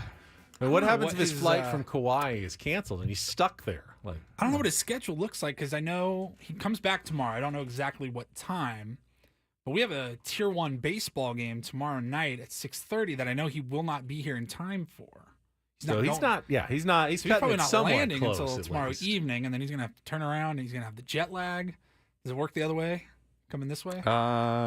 It's better coming this way, I think. From west to east is less jet lag. The worst jet lag is east to west. Sammy, do you remember when you came out? You didn't. You drove out though. So I did drive out, but 3 hours isn't much though. That'll be fine. So you did. I bet he was ready to come back this morning, but he's stuck on an island. He can't go anywhere. What do you think he's going to say about his vacation? Because he's on Kauai, right? I've never been to Hawaii. He's on Kauai, which is beautiful. That's like one of the Garden remote, Isle. yeah, one of the remote kind of the islands, furthest out toward the west. Now he did have the full family with him, so Correct. that's 2 small children. He's ready to come back to work. Okay, I you've think heard he's that. ready. Okay, we've heard rumors. Okay, the That's rumor okay. mill. Jeff Passon's reporting that I think Woodsy with is small- ready. He loves his vacation, but he's ready to come back to work. I think with the small children, there's an aspect of at times it's a trip, not a vacation. Right. And then there's times where it's a vacation. He also has his in-laws are there, so it's not 100% that they have to watch them every second, which helps it be a vacation, I think. Right. But he may even call in today. He said he was thinking about it. Just quickly before the Reindl Report. So we heard about Joe's travel difficulties in his Southwest flight that was supposed to go to San Antonio that got canceled. Right. Now, why would it have got canceled? I did not dive into this. I didn't either. Was it I weather? mean, Well, he took a late flight because he was at the game. Yes. Which I get, which is totally fine. Why would it have maybe it was mechanical weather? issues, staffing issues. There's many reasons. Ask Delta Airlines why flights may be canceled. CrowdStrike issues. I don't know. But apparently you got word that, that's the last flight to San Antonio, and it's not going to San Antonio anymore. So they had to pivot, send him to Fresno instead. And I assume they found a puddle jumper to Fresno. I doubt he drove there, but I don't actually know. Now, you did the minor league circuit. Hey, Joe, you got a 6-hour drive to I Fresno. can't imagine he drove. I mean, he might have. I think he flew. It's possible, but it's not like it's that much easier to get to could Fresno see from Joe San Diego. driving. You could have driven. I could see Joe Musgrove saying, "You Or know what? I'll just get in the car." Someone drove Joe, perhaps. Or somebody drove him. But I'm not sure whether he flew or drove. Helicopter. By the way, just baseball-wise, we talked about like when he might come back. They said earlier this week that one of the reasons he was going to go to San Antonio was to face a higher level of hitters. I do wonder if they'd want him to do that still before he gets on a major league mound. I don't know. Possible. Now, they got 4 hits off of him, but he was just lighting up the strike zone, so they knew that, and that's fine. Now, you did the minor league circuit. Now, you got as high as AA. Yes. AA travel is it still mostly buses? It is all buses. It's all buses. Yes. There was no flying at all. I mean, there had to be some longer trips, though. Oh, yeah. Texas League, when we would go. Texas in fact, is huge. the funniest part And there's is teams that are not even in Texas in the Texas Oh, yeah. League. You've got Wichita, Kansas now. You've got Tulsa, Oklahoma, Springdale, Arkansas. Like if you had to go from San Antonio to Wichita. Right. Little Rock, Arkansas. Look on a map where Little Rock, Arkansas is compared to like Midland, Texas. I mean, these are not like same parts of the country, and they would be in the same league. San Antonio to Little Rock, Arkansas Springfield, is a Missouri. 9-hour drive. 9 hours. Here, I guess I assumed that there was 1 or 2 that you just had to fly to. No. Like to go from Corpus Christi to Springfield, I think was the longest trip I ever took. And that was like 11, 12 hours-ish. And remember, too, there's limits on the bus drivers. So, like, they can't drive 15 hours with breaks. So you have to stop at some point. There's a transition period where they switch out the driver. Remember, you also get out and people got to go to the bathroom. You eat. Oh, yeah, there were trips that took you 12, 13, 14 hours, and sometimes those were overnight. And that, I also... These aren't sleeper buses. These are just no, regular they're pretty seat nice buses. coach buses, but not sleeper buses. In fact, though, my first season in Amarillo, 2019, we did have a sleeper bus. We had 1 regular coach bus and 1 sleeper bus on some trips. I never went in the sleeper bus. The sleeper bus... The players liked it because they could lay down and stretch out, which I totally got. It was weird, though, because you were laying the whole time, and it was like bunks, like 3 here, 3 across, 3. The players really liked it. I never. But if you went on wanted a to like sleeper work bus. and laptop or something like that, No. the sleeper bus is and, not and good also, for and also, we always had 2 buses, so you always got like your own row for the most part. So you had plenty of room. Did you get experience with both? Like, didn't the minor leagues, they had more of a major league type of schedule where a couple series a week, and then they switched to Correct. You play one team like 6 games in a row in a week, and then you're off on Monday. Right. To So travel they to the next. Right. So they switched that, I think, in 20. Post-pandemic. I can't remember if it was 19 or 21 when they did all the restructuring. But it used to be where like you would play, you did way more traveling because you would play, you're right, 3-4 games, and then go to the next city, right? And go back to places multiple times. And then they made it where it was the Tuesday to Sunday, off day Monday, and it's like that the whole way. You play a 6-game series. So the point of that was to reduce the travel. And yes, but I will say, like, from the baseball perspective, I know a lot of guys don't love it because, like, for a starting pitcher, your pitcher on Tuesday then will face the same team his next start. in the last game of the series. Yeah, and you see those same relievers a lot. From a baseball perspective, I know there's a group of people that don't love it, but from a travel perspective and a logistic perspective, there are major benefits. Yes. Enrique in the YouTube chat says, Ben Woods Tier 1 bus for events sounds pretty cool. Woods would be that dad that's like, don't make me turn this bus around, LOL. Would Woods be driving the bus? Not a chance. He might I think be. you drive. Paul's probably driving the Paul? bus, to be honest. He drove us back from spring training as we both fell asleep. In fact, so I know we got to do the Reindl Report, but I actually, our bus driver, my first year in Amarillo, 2019, he was at a Padres game a few weeks ago. I went into the upper deck. You went to find him? Yes, he was with his kids. You still keep in touch with the bus texted- drivers yes, from he 2019. texted me. I went to the upper deck. I sat with him for a few innings in the upper deck, and it was great. It was awesome. So Sammy and the bus driver. Yeah, shout out to Matt. Let's get to the Reindl Report. And get things started here with our today's edition of the Reindl Report. Now tuned into the greatest. Welcome to the Reindl Report with Paul Reindl. Hi, Paul. All right. 2 stories from the world of sports that we haven't gotten to yet. We'll start off in Major League Baseball. And 1 story that you didn't know you needed. Are you laughing, biatch? It's the Reindl Report Hey, Paul, how you doing? Okay, how are you? on 97.3 The Fan. Are you ready to bless the mood? I need some help, please. That was good. Can I get a oh yeah? Oh yeah. All right. All right. All right. Good Nice. morning, Ooh, gentlemen. Sammy does that well. He does. Maybe we'll replace it.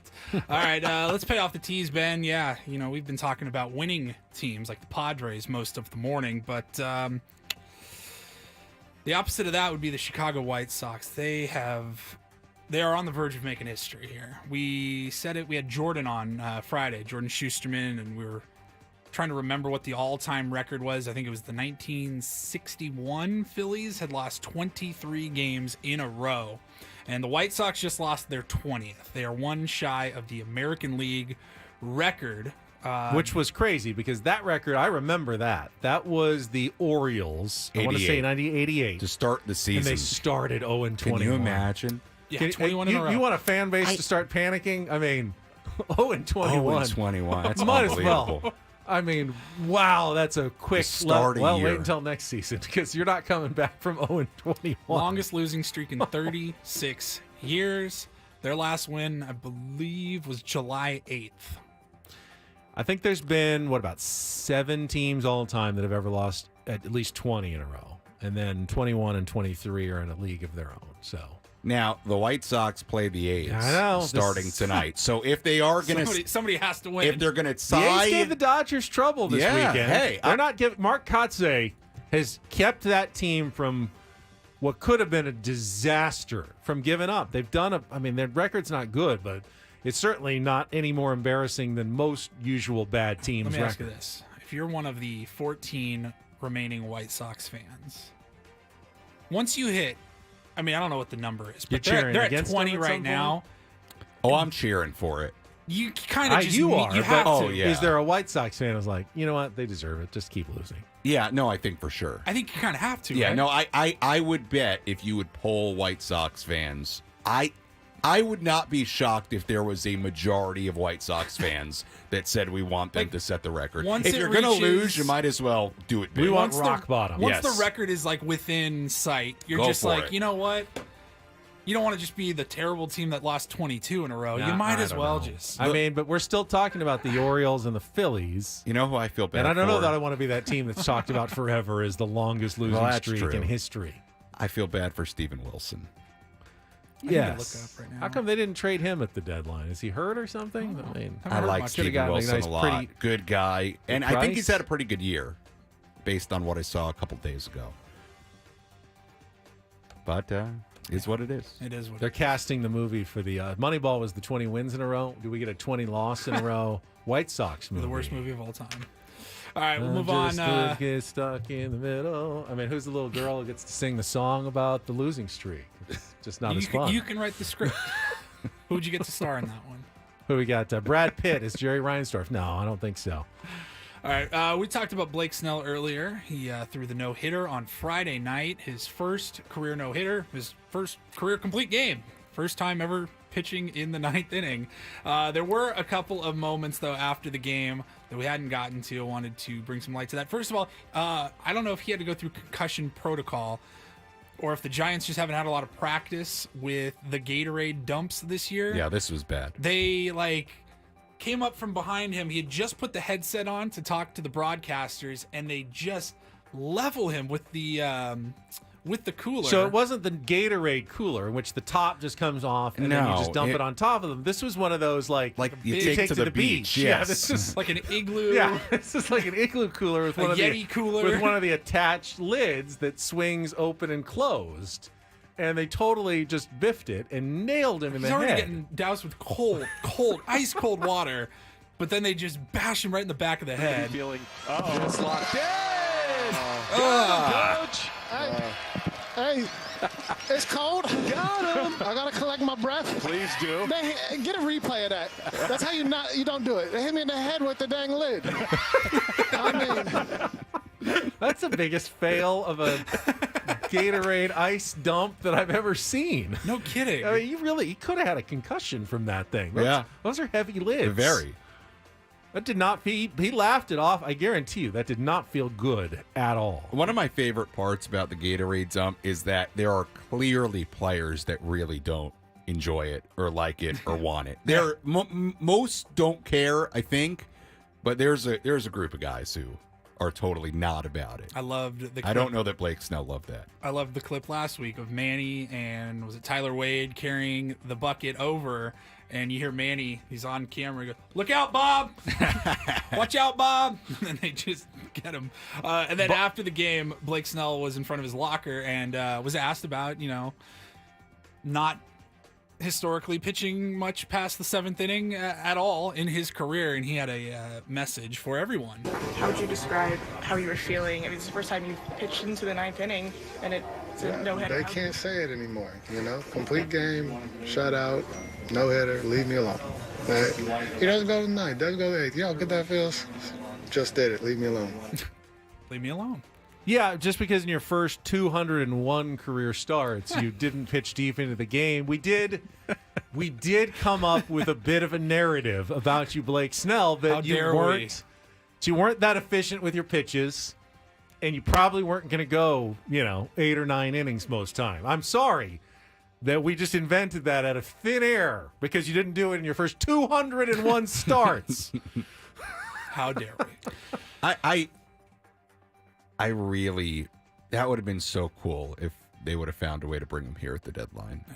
That just for the storyline and to get him back and the quotes and then he having threw him the back no-hitter in the with the clubhouse. Padres in his first start Yeah, instead. A week after Cease threw his. I mean, he's opting out, right? Oh, yeah. Now I think he's on track. A couple to months opt ago, out it again. wasn't looking A good. Boris guy, he's going to opt out. Because to me, he could get the same money for next year. Is he could still a sign Boris guy? I think He's so. stuck Oh, no, with no. them? He I think changed. didn't he Well, fire? Did no, he fire Jordan him? Montgomery Or fired him? fired him. Would you trust Boris again to go through this Yeah, again? I think mean, so. if I'm Blake, I want to sign early. I guess you got to go with the track record, but yeah, you got to be. I'd be so nervous. I'll be like Nick Martinez. I am signing like November 7th or whatever the first day is. I want to know where I'm going. I would think he's got to opt out and try to get because you're right. He'll get the 30 again. or whatever. Blake he can was gonna sign make the same next year. deal he signed this year with whomever again. A 2 But year. you got to try But he again, doesn't want right? to wait to get until to get March the money to do it. Right. Well, if I'm a team, I wouldn't want to wait till then because If I want Blake Snell, you I'd make want him early. I'd make an aggressive but somewhat team-friendly offer on November 8th. Say, if you want this now, you can have it now. Or you can play the game and wait until spring training and try to see if you can get more than this. But if you want this now, we're offering it to you right now. Right. And I wonder if what happened this past offseason would influence him in saying, okay, hey, here's the deal on December 5th. I just don't know let's that take it. I don't know that With Boris would yes. advise him to do that. It's a great but point. I think he would be very interested in something like that. All right, and then finally, got a story here. Ford is trying to patent a system that would have a camera on your car that automatically can report speeding to the police. Well, I don't want that. I mean, I don't speed, obviously, but if I did, I wouldn't want my car telling the police that I was speeding. Yeah, that's Big Brother. That's not Big good. Brother. That's bad. Sounds like That's a bad major idea. Big Brother. That's bad. That sounds like it might steer you away from buying said Ford. Never going to buy a Ford if Why? that's the case. Who would buy that? Well, there's a second part of the story here. It's not going to actually monitor your Ford vehicle. It's going to use onboard cameras to snitch on others around you. Narc cam. So if you're cruising down the freeway at a responsible, legal 65 miles per hour and some guy comes flying past you at 90, your camera could theoretically pick up that speed and report it to the police for the other guy, not for you. I got a laugh out loud in the chat from I Need Money who said, the Kia snitch. The Ford narc. No, So essentially, I'm out on that. you don't know where the speed traps are. They could be any driver next to you could be a speed trap. I on really got to get to where I'm going. Oh crap! It's a Ford. And you're Better looking slow around. down. All right, there's no one on the freeway. There's no cops. Obviously, that's not a cop car. That's just a Ford Fusion driving. I'm just driving. The only other car on this road is a Ford Fusion. So if I need to go 85 to get to work, I can do that safely. But that Ford Fusion may now be reporting you to the cops. Yeah. Oh, I don't know about that. I would consider a technology that prevented texting or certain usage of the phone while driving. Yeah. That I could get on board with, and I'm almost shocked that we don't have that yet. Like your phone just can't tell that you're I don't traveling know. at a certain we mile can, per like, hour. hey, you can't open up messages if your phone is But traveling. what if you're like, at well, I'm not 65 driving. miles I'm an in the hour? back seat or something. Yeah, that's true. I mean, Yes. you can prevent speeding if you want. Anyone been in a golf cart in the last 40 years? The They got a governor? governor, and it won't let you go any faster than What's 20 that? or I don't whatever it golf. is. What's governor? The governor It on a limits golf how cart fast you can limits go. how fast the car can go. The most you can do is like the 20 the or governor something. of the state. No, the governor. It's called the governor. It's Oh. it's something that throttles back the engine. And I think like a device. the guys who work at the golf course, the kart shop, they can turn it off if they want the cart to have a little extra juice and they can go faster. But when they give it to you, a player, Yeah, I definitely they turn don't know on how to that do it governor, and it keeps the golf cart from going Hmm. as fast as you would really like it to go. And they could do that with How cars. I fast assume. do you need to go on the course? I mean, fast. Got to get your ball. I don't know how fast you actually Get go. Like it? 10 miles an hour? How fast do they actually go? I mean, it's frustrating, and sometimes they'll make it even slower. Like when you're around the clubhouse area, it'll come down to a crawl, and you're just like, there's no one here. I just want to go faster than 3 miles an hour through this zone. The beef in the chat said, what if you need to speed to get away from something? That's a good point. Yeah, like the cop Yeah, that's I chasing can't you. get behind Well, right now, Ford is just trying. Ford's just trying to secure the patent for this. They're not installing these cameras, I would assume, anytime soon. And I'm sure there would be quite a legal debate. That's and Big battle. Brother. Yes. The Kia snitch, that slayed me, though. Good job out there. All right, good job on the Reindl Report, Paulie. We got Sammy in studio. We can talk some more baseball. If you want to talk to Sammy, give him a call, 833-288-0973. Just ask him a question. I mean, we've talked for years. But Call me Sammy's about here. pickleball. I'll answer Yeah, some of there those. you go. Sammy's off-season hobbies. What's he got going on his off day the rest of the day today? We'll find out next after traffic here on 97.3 The Fan.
Sammy Levitt's in studio, and nice enough to come in on what otherwise would be a rare off day, although they've been less rare lately.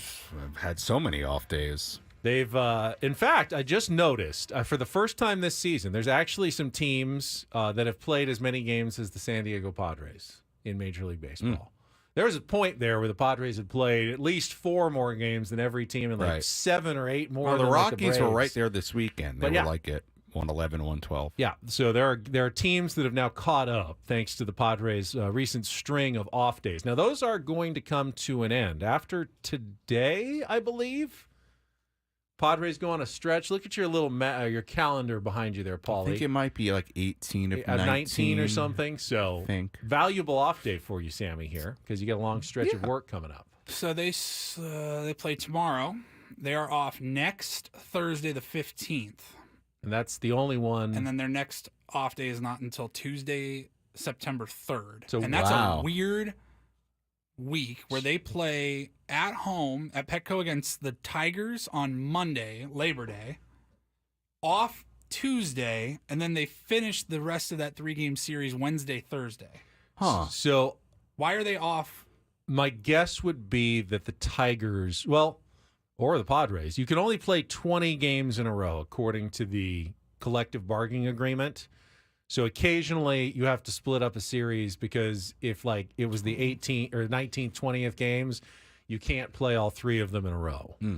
So that would be my guess. One of those 2 teams is hitting their maximum. That would be there. if they didn't have that day off, it would be 19 in a row. So maybe it's the Tigers. I don't know. But so you're saying there's only one off day between tomorrow, August 6th, and September 3rd. Just one off day.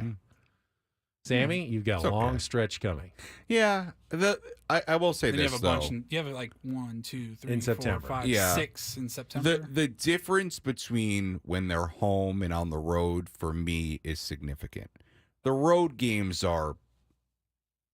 they're easier, they're harder content-wise, but they're easier schedule-wise. Yes, you're just coming into the studio. The home and games, then, I get ready in the morning because I don't have any time to do any notes when I get there, and then it's clubhouse and manager. Running everywhere. Yes, and you're running all over the place and setting up the equipment. Home games are quite literally an all-day, morning to like 11 p.m. affair. Road games, it's easier. I can get here a few hours before and really get going. So now that you know this is an extremely valuable and rare off day, how are you going to make it special? I've toyed with the idea of driving up towards Carlsbad, Encinitas, maybe finding a nice coffee shop, get some stuff done. We have like 42 of them in Encinitas. It's crazy. Maybe that. I may stick around here, play some pickleball. I think pickleball will be in my future today. Big pickleball guy. Oh, do you have regular opponents? How do you just go and show up? Pick up pickleball? I started playing shortly. No, you know what? I take that back. I wasn't playing before spring training. I started playing during the season. This is a few months ago. I either go to open play in the morning or the afternoon, depending on where I am. I actually, when I was in Encinitas during the All-Star break, I played for the first time at Bobby Riggs Tennis Center, and that was nice. That's become a pickleball yes, haven in they North have County. like 30 courts, and it was packed. So I just go to the open plays. Now, here's the interesting thing.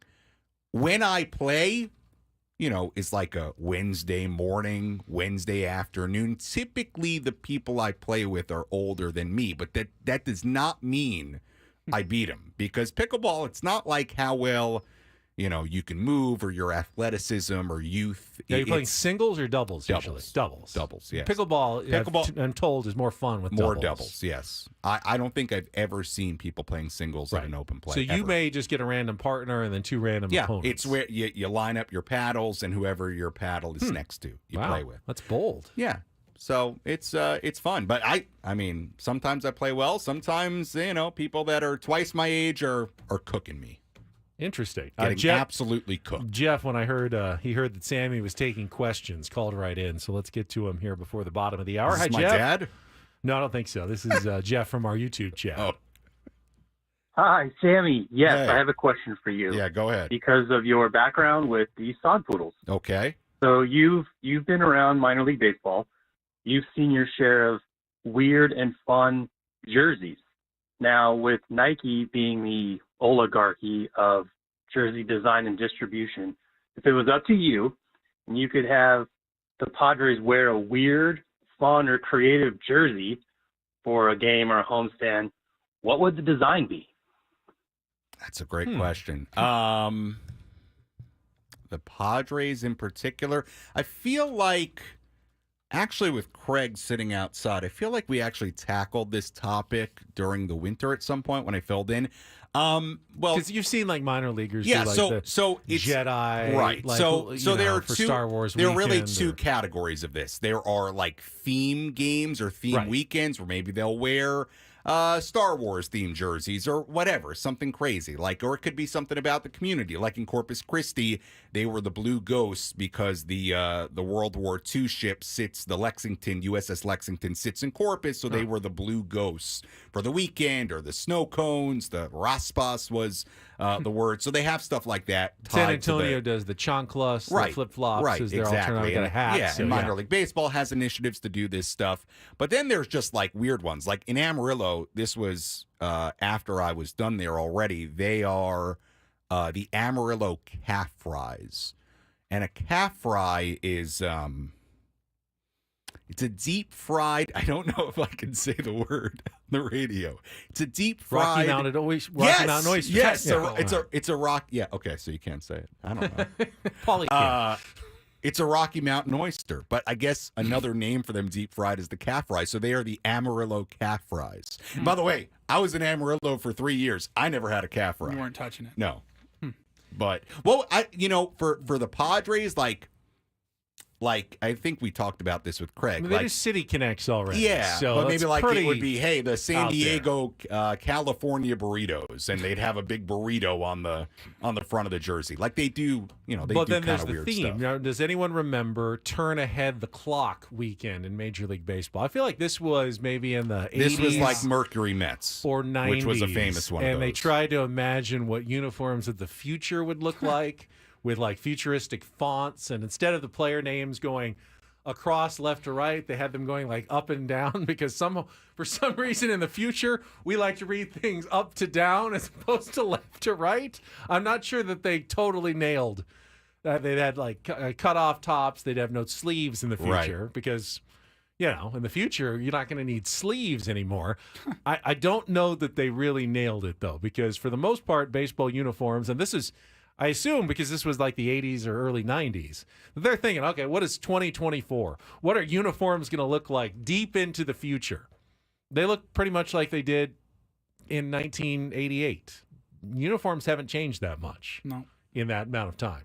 Technology, they're probably a little lighter and more comfortable for the players, but in terms of visuals, a lot of teams, like the Yankees, the Cardinals, they haven't changed them one bit in all those years. Padres, of course, have changed their colors, but their uniforms are still uniforms, just like they always were. Mrs. Reindl's watching. She says, what is Sammy watching on TV these days? I don't watch a lot of TV. I started watching that Giants Hard Knocks, the off-season Hard Knocks. Everyone says it's really good. I watched the first episode of that. That was good. I don't watch a lot of TV. I really like don't. One of the best Hard Knocks they've had in years. Oh, well, hold on. Megan, Below Deck. That's what I watch on Bravo. I'm all in. I want to be a deckhand. That's my next chapter. You know our friend Matt Janella, he's a husband on the new Real Housewives of Orange County. I saw him tweet that. Yeah, his wife's on the one so of the maybe cast he members has of the connections. show. He might be able to get you on Below Deck. Forget he may be baseball. able to. Yeah, Sammy's new life. Do you want to work on the ship? You want to be one of the crew members? I want to be or on do the you wanna TV be show working on Move the over. whole. Do you wanna The be one whole of the- show is about Do you want to working be on one the of the ship. guests? But No, but they I also wanna have work. the guests who come. I want to and- work. I want Move the over drama. Captain Sandy. Make room for Sammy. Captain There Sammy. we go. Yes. Below Deck. I'm in. We need to make that connection. All right, last segment coming up. Annie and Elston standing by. Craig got here early today. I think he's chomping at the bit for his show at 10 o'clock. A little more with Sam Levitt next year on 97.3 The Fan.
You can listen to Sam Levitt's podcast, Inside San Diego Baseball, where Sam covers everything going on with the Padres. Just find it at 973thefansd.com, the Odyssey app, or wherever you get your podcast. So like right now, if I wanted to hear Sam Levitt's voice, I could go to my Odyssey app. I could look up the Inside San Diego Baseball podcast. I could play whatever I wanted. And right now I could hear Sam's voice. It would sound something like... Padres beat the Nationals. Rockies 10-2 tonight. They beat the Nationals. Yes, they did. That's actually live Sam Levitt. He's been in studio with us since 8 o'clock this morning. Appreciated Sammy having you in. It's been nice and fun. Great chatting with you. Very good. It.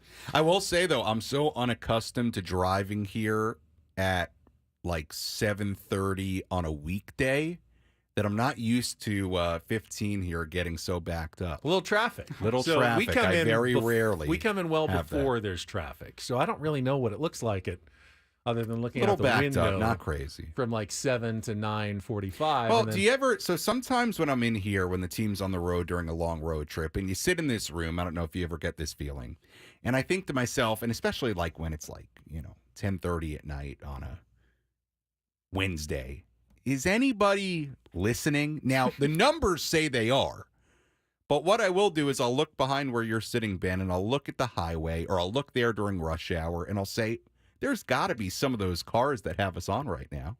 Captive audience. Yes, it reminds you there are people in their cars driving, relying on us for their entertainment. We were talking about it last week, Ben, when Ben started out at the mighty 690. How late was live programming? Oh, 2 a.m.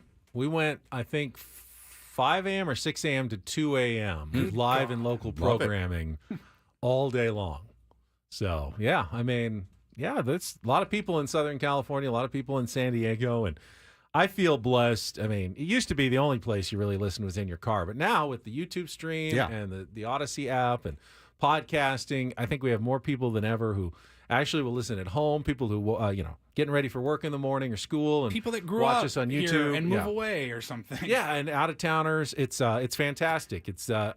People have been saying for many years that radio is dying.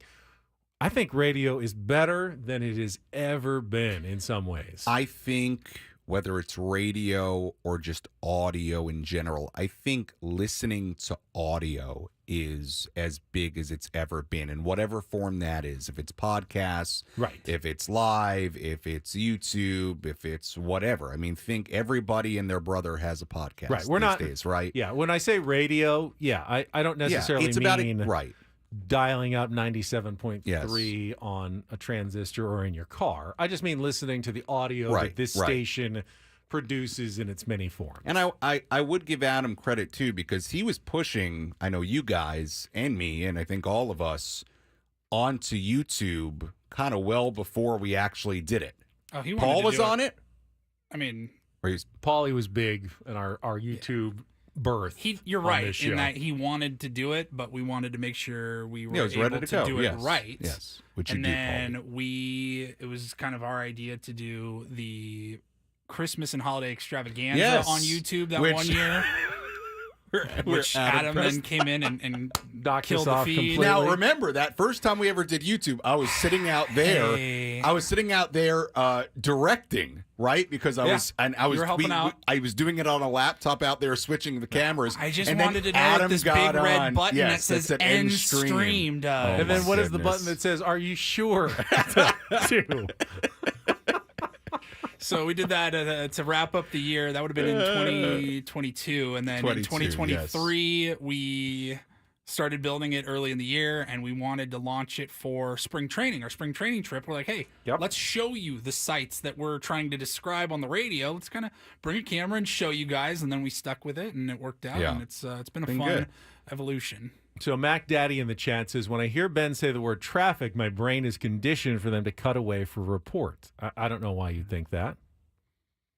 From the 97.3 The Fan Traffic Center, here's Kelly Danick. Wrapping up our morning drive with a few problems here. One of them's a stalled pickup truck on the Gilman Drive off-ramp northbound 5. Southbound 5 before Park Boulevard. There's a collision involving a couple cars there over the right shoulder. And in the North County, westbound 78 before Woodland Parkway.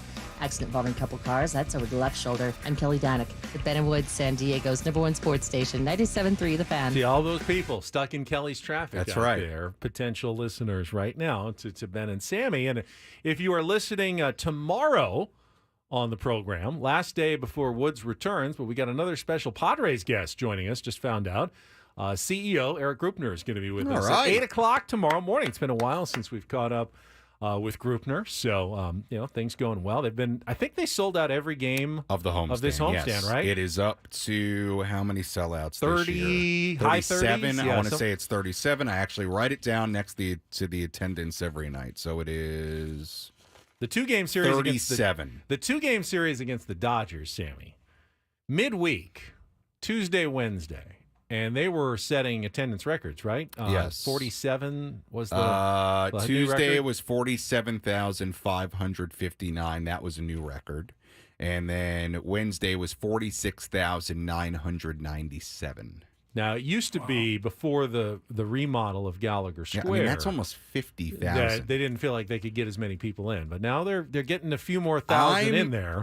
You notice it, right? When you're up in the loft. Oh, Gallagher Square? Or just in general? I mean, yeah. they got to go somewhere. I mean, Yes. these are, I think there's how many seats? They say around 40,000 seats. So when you have 47,000, that's 7,000 people without a seat, which means they're either out in Gallagher Square or they're up with you in the loft. Yeah. Or they're, just wandering around the concourses, which means there's just going to be less room to walk around some of those places. Yeah. But it's great atmosphere. Tuesday and Wednesday in the loft were really busy. Yeah. Like it varies up there because I could have a day game like yesterday where naturally it's only like noon and it's a day game. So it's, not super crowded up there, which admittedly at times is kind of nice because it's not as loud. But yeah, Tuesday and Wednesday, I mean, it's crazy. And as someone who's been a Padre fan my whole life and went to games at the Q and at the Murph with 9,000 people, and there was plenty of parking. It was so easy to get in and out, and you go to the concession stand, and there's 4 people waiting and nobody in any of the lines, and you just go right up.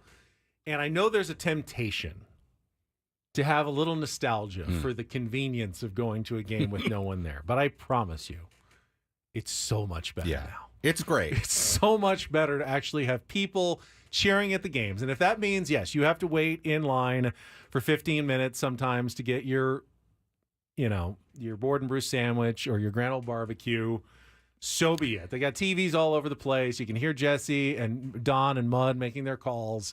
It's way better to have people cheering your team on than show up with 7,000 people and it's empty and you just come in and you come out. There's no excitement there. Right.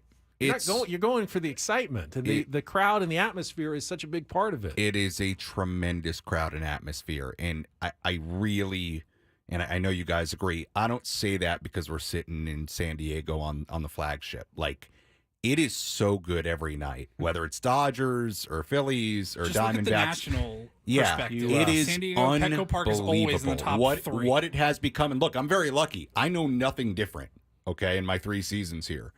But it's unbelievable the amount of people there every night and the environment it is. And by the way, was it yesterday you had Brian Hoeing on? Yes. And he talked about, he almost felt bad. Yeah, well, Lone Depot he Park. He didn't want to nothing throw against, a dig it. I mean, when you say, well, nothing against Lone Depot Park, we know what you really think. No, he handled it very well. He did, yes. but we know what he was saying, that this is way cooler, and to have, packed crowds is just better for a baseball player. And he actually, kind of the inside of it was, it also, I mean, you get more spike of adrenaline when you're going out there. And you use that and it fuels you when you're out there. And you just don't get it when there's, 7,000 people in the I think stands. for a reliever, I could see where it would make a significant difference late in a game when you come in that kind of environment. By the way, Board and Brew had the Baja beef at the ballpark yesterday for the first time. I had only had the turcado ever. Had the Baja beef. I split a sandwich with my guy Pedro Gutierrez, and outstanding. Outstanding. You get the sauce though still? Yes. Yeah, sauce is and always with the important. same sauce that I use the turcado. Wow. Board and Brew at the ballpark. It's always a good choice. Good stuff. Sold out crowds and the sandwiches. But, yeah, and then he had the other part of it was when you're on the road and you've got to go against a team that has a giant crowd, you can get rattled pretty quickly when things aren't going well. I think it makes a big difference. All right, Sammy, go enjoy pickleball or whatever your last off day. Thank you for having me in. Thanks for coming in, buddy.